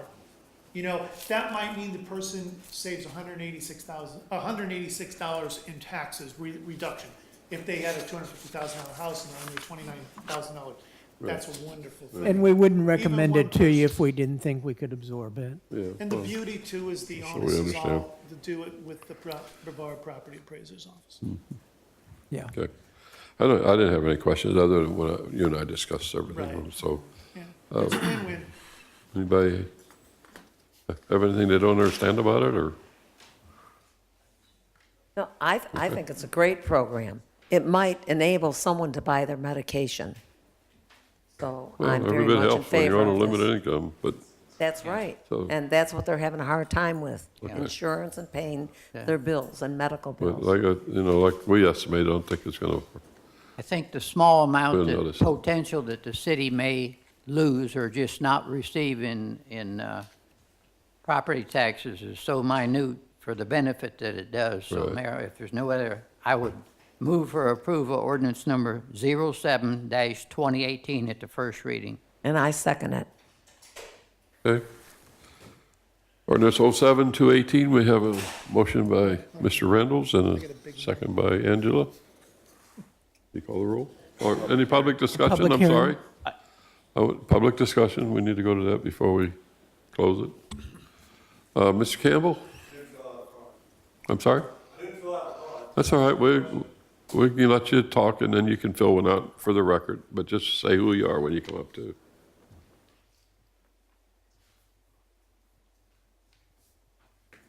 My name is Patrick Campbell. I live at 307 Surf Drive. I've been here about 40 years. For the record, could the definition of permanent residence be entered as it pertains to this ordinance? I think under the Legislature Act, it probably has to be inclusive, does it not, Mr. Attorney? A permanent resident would be the same definition that would qualify a person to get a normal homestead exemption. And So could would- you enlighten us what that is?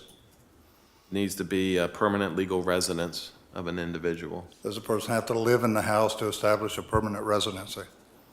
I would imagine you would need to live in the house in order to establish legal residence. Thank you.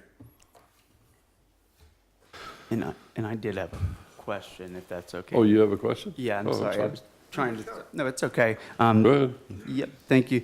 This is, I just want to echo what's said. Affordable housing is an issue. This is a way to help, not a huge financial impact for us, but a big deal, as John pointed out, for those people. And my question is, this makes a big difference in their lives. And is it possible, well, why are we able to go to 50,000? Why are we only doing 25,000? Because we are facing additional challenges for revenue for, Yeah, another one. with the two items on the ballot. So at this point, I think that we're being conservative and cautious, which I had assumed you would appreciate. And so what we want to do is, after we see what the voters do with the two constitutional amendments, get a new calculation of our revenue, then that may cause us to want to revisit the issue and go up to the maximum. But at this point, I think 25,000 is what staff is comfortable with. Okay, thank you. So if, we're at 2,800, we're really talking about $5,600 is to make a big difference in someone's life. I mean, if you look at, they have to do the legwork, they have to go file it, They have to qualify for an exemption. They've got to meet these deadlines. It's going to make a big difference in their lives. They need it. If we can't stomach that with this budget, this council can't stomach it for $10,000 it's a sad story when you pay off your house and you see this happening in many states and taxes continue to go up on these very old people that fit in this bucket of limited income and they can't afford to stay there. This is an opportunity for us to help those people with limited income. And I think from $2,800 to $5,600, $5,600, it would be a no-brainer to me to support maximizing it if that's not a substantial change. And I'd like to hear what the council thinks about that.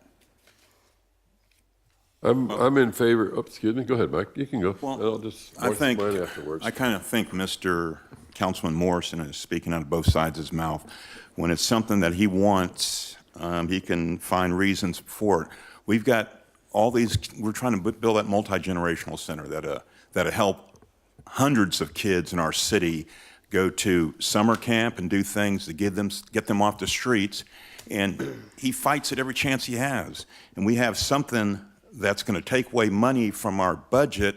You can't have it both ways. You're either for some of these issues dealing with underprivileged and underfunded and people that don't have money, but yet when you think it's something that might be popular to get you votes, you have a whole different agenda. And I just don't understand it. And you need to take a stand on some of these issues, a truthful stand, not just a popular stand.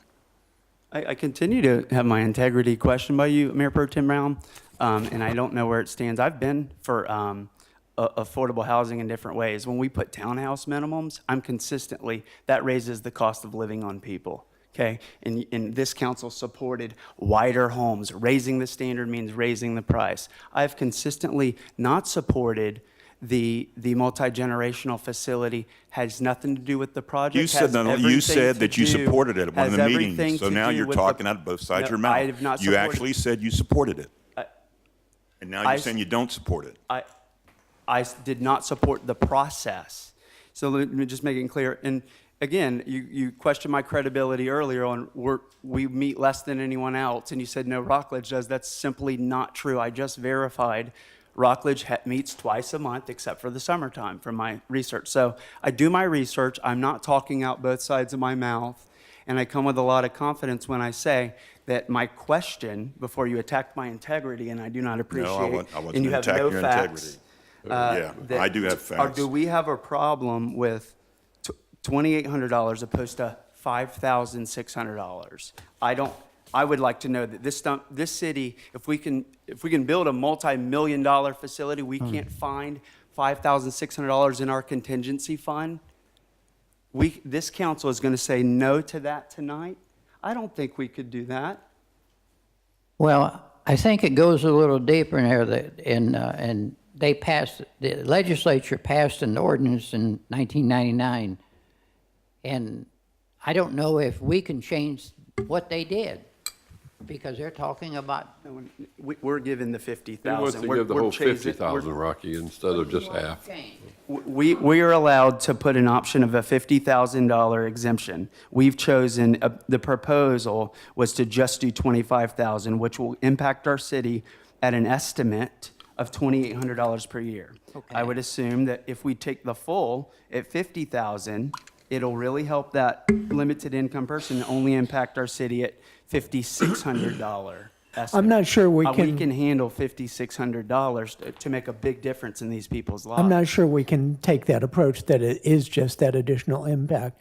And remember, it's an estimate. And I know exactly what you're doing, Councilmember Morrison. Let's look at it this way, Wes, if you agree.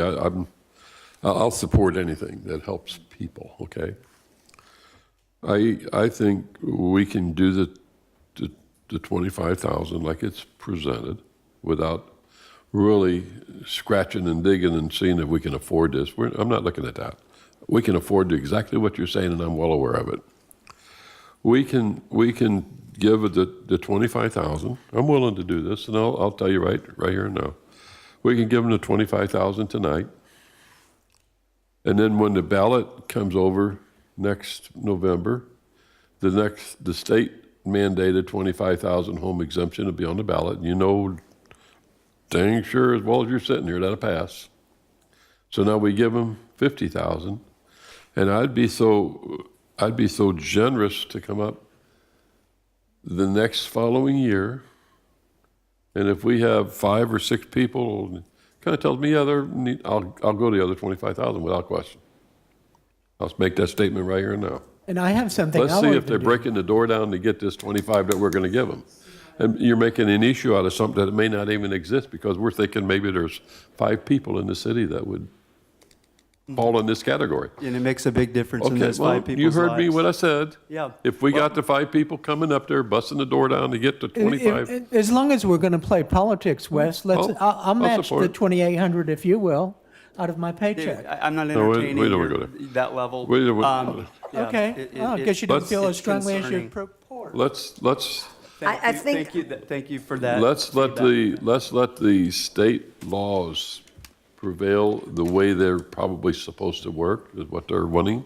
Yeah. And then I'll guarantee you next year I'll support it. It's just such a small I mean, number. I know it is. I know We're it is, told but- not to delay. Let's move. I'm But saying let's staff move. is, Let's not wait a year. staff, you heard they're approaching this with thought.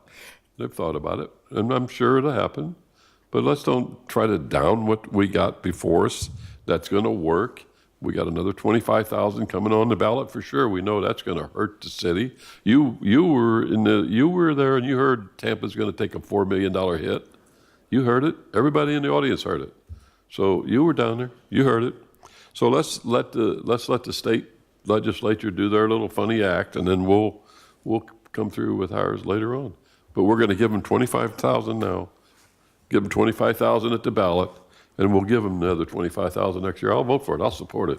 If we got all those people busting the door down to get it, like you think that's I going think to be it's a out there. good plan. I think that's a good I don't have plan. a problem with it. I agree. But why throw money in the wind? You're always talking about. No, we have Well, a that's- $600,000 contingency Okay, fund. We well, can't carve out I don't care if it's $1. I don't care if it's $1, Wes. I don't care if it's big difference. Now in you're over 5, talking me. 10 people. I responded. I got the floor. I'm telling you. But you wanna do the whole enchilada tonight? I don't want to do that. Yeah, it's Let's just it's I don't small know. amount of money. Let's see how many people break the door down to get the first 25. But what happened But- to but- let's but- move and Mayor, not may I delay? interrupt and call it's- for the question, please? Call the question. I'm ready to go. We had a- I think we've all, I'm going to support it. I don't know why we're not. well, It's comical. There's a we'll do it motion. next, we'll do it next time So around. thank you. Call the question, please.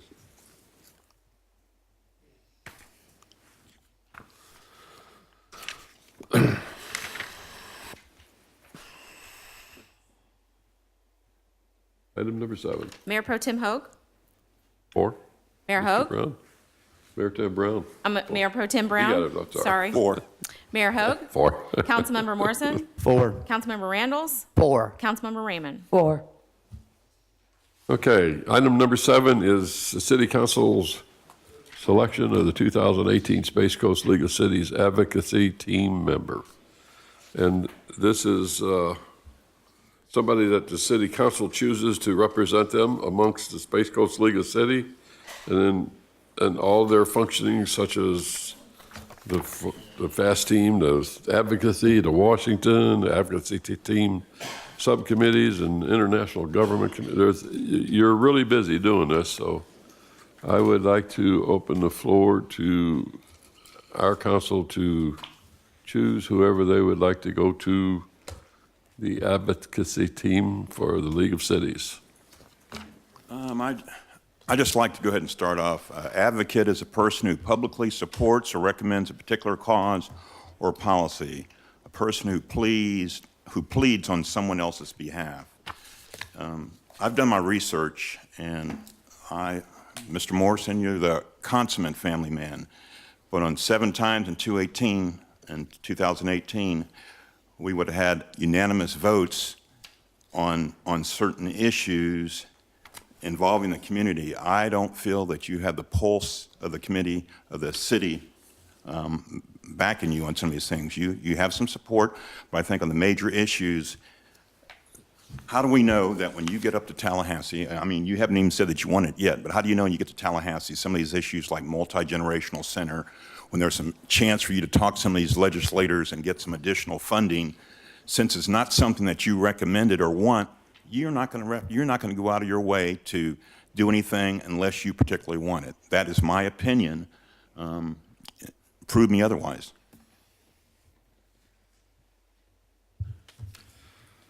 I think we just need a motion and for somebody that this council feels ought to represent them in a proper manner.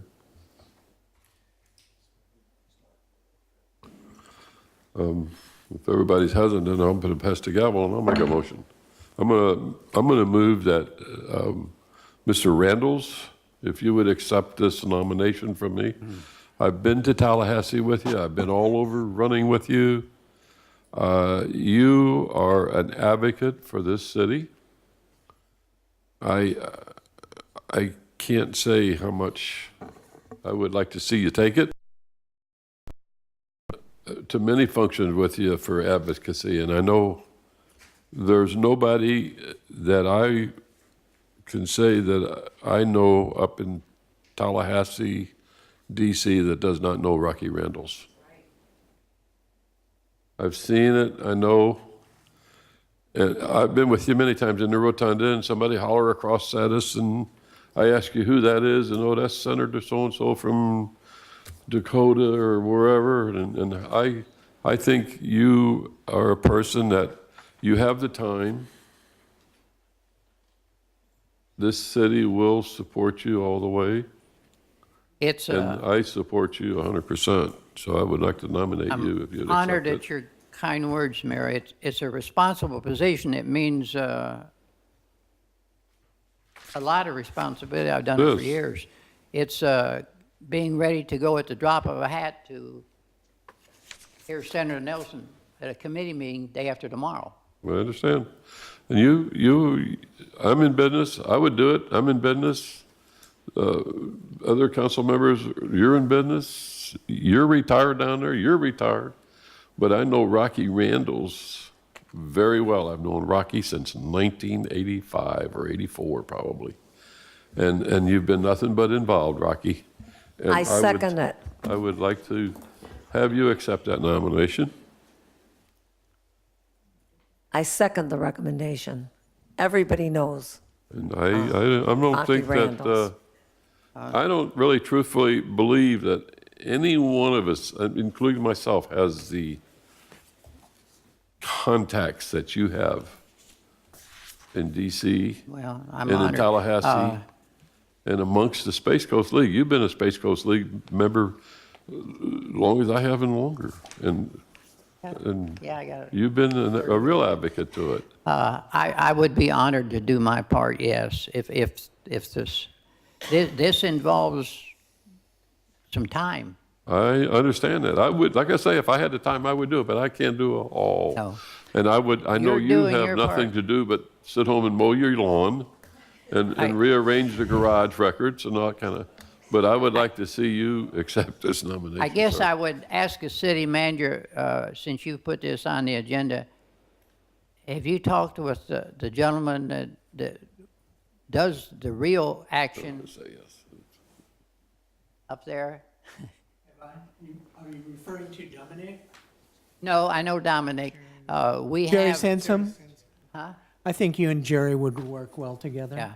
I He and I certainly work don't. very, very closely. We have somebody that lives up there for, well, when I'm not in his apartment, lives up there with an apartment that does this full time, and that's Jerry Sansom, and does it well.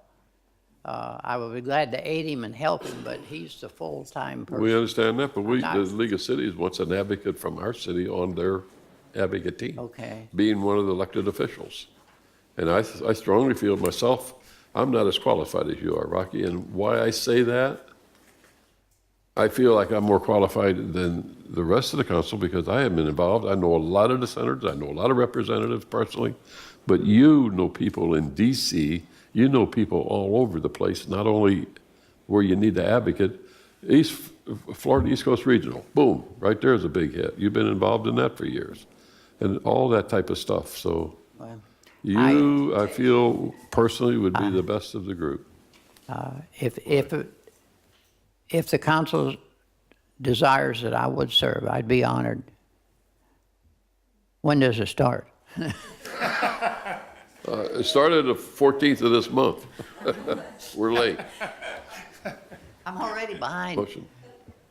Yes, I would, Mayor, I'm honored for that, and thank you for the support and the confidence. Yes, I have done it for many years, and it's a long drive to Washington DC for the next day, but I will do it.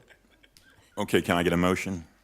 I'd just You like to have a motion. comment, if it's okay. I agree. When it comes to willing and able, motioned and Andrew able, Councilmember Randalls, I think you're the most able, and the fact that you're willing to do it says a lot. I know you're retired, but I also know you're very busy, so thank you so much for stepping up and representing the city of Cape Canaveral in Tallahassee. So I think you'll do a great job for us. Thank you. It means a lot coming from you, Chief. Okay, clerk, can we have the vote? You ready? Mayor Pro Tem Brown? 4. Mayor Hogue? 4. Councilmember Morrison? 4. Councilmember Randalls? For the motion. Councilmember Raymond? 4. Rocky, you said that with, for the motion. No. It's been a long day. I know. But thank you for accepting that. I know you'll do a great job because you've done it before, and I've been with you, and I've seen the fur fly and the action, so I know. I appreciate it. Okay. Council, anybody else? Anybody want to say anything before we close? Wait a minute, we have We're a going to few get reports, reports, don't but I we? just want to see if anybody has anything to say on what we discussed tonight. We're going to hear reports, and then we'll go home. Let's start down on the corner. I know everybody wants to talk about the big conference we went to. All right. I'll be brief as I can be. This has been a busy month. On August 13th, I went to the Space Coast League of Cities Board of Directors meeting, and we talked about the lagoon, and also Dr. DeFries talked once again there, and he also shared with us, and I think I can share it, he shared it publicly, that he is going through chemotherapy, so please pray for Dr. DeFries. And he's been working very hard on this lagoon, so I want to say that. And the next thing is, I went to the general meeting. This was at Cocoa Beach, and it was in the Cocoa Beach Country Club. And I heard from the man, Mr. Bart from FPL, and he gave us an update, and I told him congratulations once again about the wonderful poles that we have along A1A. It almost looks like some type of an art project when you're coming down A1A, especially when you're going north. The other thing is, I went to the Florida League of Cities, and the whole theme was the 50th anniversary for Home Rule, and we did get the toolkit about Amendment 1, and I think that we'll go into that a little bit later when it's closer to the November election. And I think the whole theme, and our new president for Florida League of Cities says, live local. We have to think about that with Home Rule. Wow. We shop local, we go to school locally, we go to church locally, we go to city council meetings locally. So we really have to support our municipal governments. And we did have a great, big, huge celebration. It was very intense, a very busy 4 days for me. And we went to some training whatsoever. And that's all I have to say about that. But I do have a poem tonight. It is a limerick in honor of our Mayor Pro Tem, Mike Brown. Here it is. Everyone will get a turn. Don't worry, Rocky. There was a Mayor Pro Tem Mike. He used to patrol the turnpike. Now he walks the park, happy as a lark, with Linda, and not on a bike. There you go. Thank you. That's a good one. You know where you're at, right? Yeah. Wow. I'd give you a couple of quick ones. I had the opportunity, as you in the audience know, and certainly we up here know, we have to go once a year for 4 hours ethics training. Mia arranged for me to go to Satellite Beach. And if you haven't heard this gentleman, it is worthwhile. He's their city attorney in Satellite Beach, and it's Cliff Shepard was the man that did it. But it was a very interesting, and I guess I've heard it 30 years for 30 times, but each time it's the ethics about what we can do, what we can't do, what we say, who we meet, when we meet. Really good. If you have a chance to go to that, I'll give this to Mia to make copies if you want it, but this is a handout, and he went along with it. It's 4 hours worth of just listen and say, wow, I didn't know that. I have the opportunity of working on a small grant with Volkswagen, and it may be something that we can work with our meeting yesterday, Josh, about results. I see that. I think they're going to have some money for that.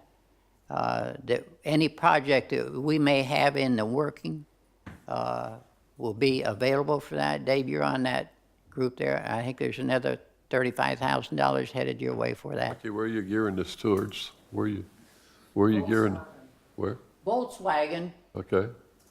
got fined a whole tremendous amount, like billions of dollars, for their situation. They're looking for a home, you mean? Huh? They're looking for a home, or what is? No, they're not looking for a home. What's the object of the? They did some mileage miscalculations. And so there is some money coming down to East Central or Florida Region Planning Council. Okay. So that may I be didn't know something. I thought they were looking. No. It's just, I've just become aware of it, and I held it in my hand, and I'm going to meetings. So it could be something really worthwhile for us. Okay, next.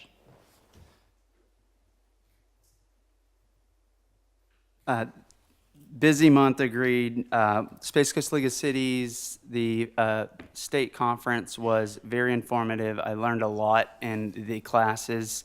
Many of the council kind of divided and conquered. We were in different rooms sometimes we were in the same room, but it's very informative, and they did an excellent job to keep us moving at a fast pace, very efficient format to ensure there was very little time.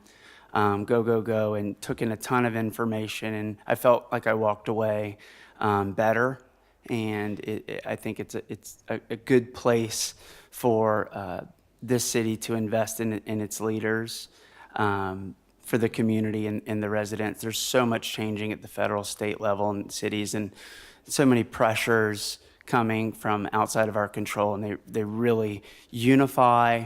It's nonpartisan. You've got every party in there saying that, hey, we believe that the people who are closest to the governments that are closest to the people are the best. And I think that message rings true for us today. And I felt like that was a very refreshing experience. So thank you for that investment, and look forward to the next one. Learned a lot at the last Space Coast League of Cities meeting with Florida Power and Light, what they're doing as far as hurricane preparedness and disaster recovery. We've got a good partner there who's really trying to communicate in a way to help the citizens understand that they're not ignoring you when things happen. Some jokes in there were made about even the important people don't get served. So it was a good opportunity for us to learn how to explain during a very stressful time when the power's out that FPL is working very hard for us in the community. And that pretty much wraps up my reports. I think the voting precinct changed from the elementary school is no longer a voting precinct. I think early voting starts. The poll, thank you. So stay on the lookout for that. Our updates say it. And congrats to you, Josh. I think you received a certification, leadership of some sort, I read, and I know you'd been working hard for that. So congratulations. It made me smile to see you up there receiving that award. So finish strong. Thank you. Awesome.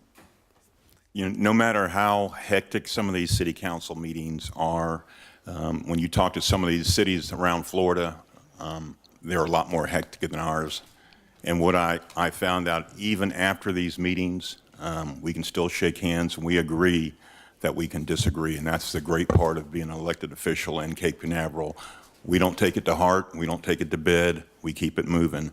And I just want to thank all my constituents and the staff members and the city council that, hey, there is tomorrow, and we're going to be here, and we're going to support the citizens of Cape Canaveral.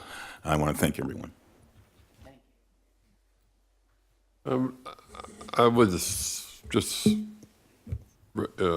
mimicking what these guys. I was at the conference. It's a very noteworthy thing, and especially I can remember my first experience where I was totally overwhelmed with what was going on, and like Wes says, it's just like a constant move. You're not sitting down other than maybe you get a 5-minute break if you want to miss part of what's going on. So it's just from one room to the other, and it's not only next door, it's down the escalator 5 floors and up the other elevator and down that hallway, and you're trying to figure out where the heck you're supposed to go. So I learned the first time I went there. The second time I went, I got there early, and I kind of went through the program and found all the rooms and kind of made a little, well, it's, whatever.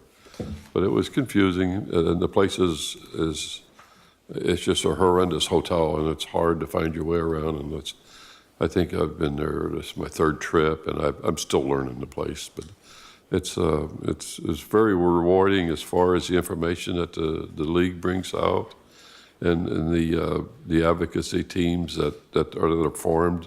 The policy committees are a very important part of the league. That's where all the stuff is brought to the table, and the league discusses that. The councils that you sit on make the legislation. It's passed in. They gel everything and bring it to the policy committee at the last vote, and that goes to legislation. So it's well worth going to. But it can be hectic. And if you want to eat lunch, take a lot of money. That's all I can say. If you eat in a hotel, take a lot of money. It's just not cheap there, but it's a very good learning experience, and I don't think the annual convention is where it all happens, and that kind of just puts all the water on the table, you might say, into a cup at the end of the year, because that's what it's all about. So I'm going to pass it down to staff if anybody wants to jump in. Yes, Mr. Mayor, I'll be very brief. We do have a housekeeping item that we sent you via a memorandum and email involving the establishment of the millage rate. And we do need to clean up a Scrivener's error in the resolution 2018-06. We had below rollback. At that point in time, technically, it should have been above rollback. The rollback rate has been changed for us by the state as well as the county, and we're proceeding forward with the budget.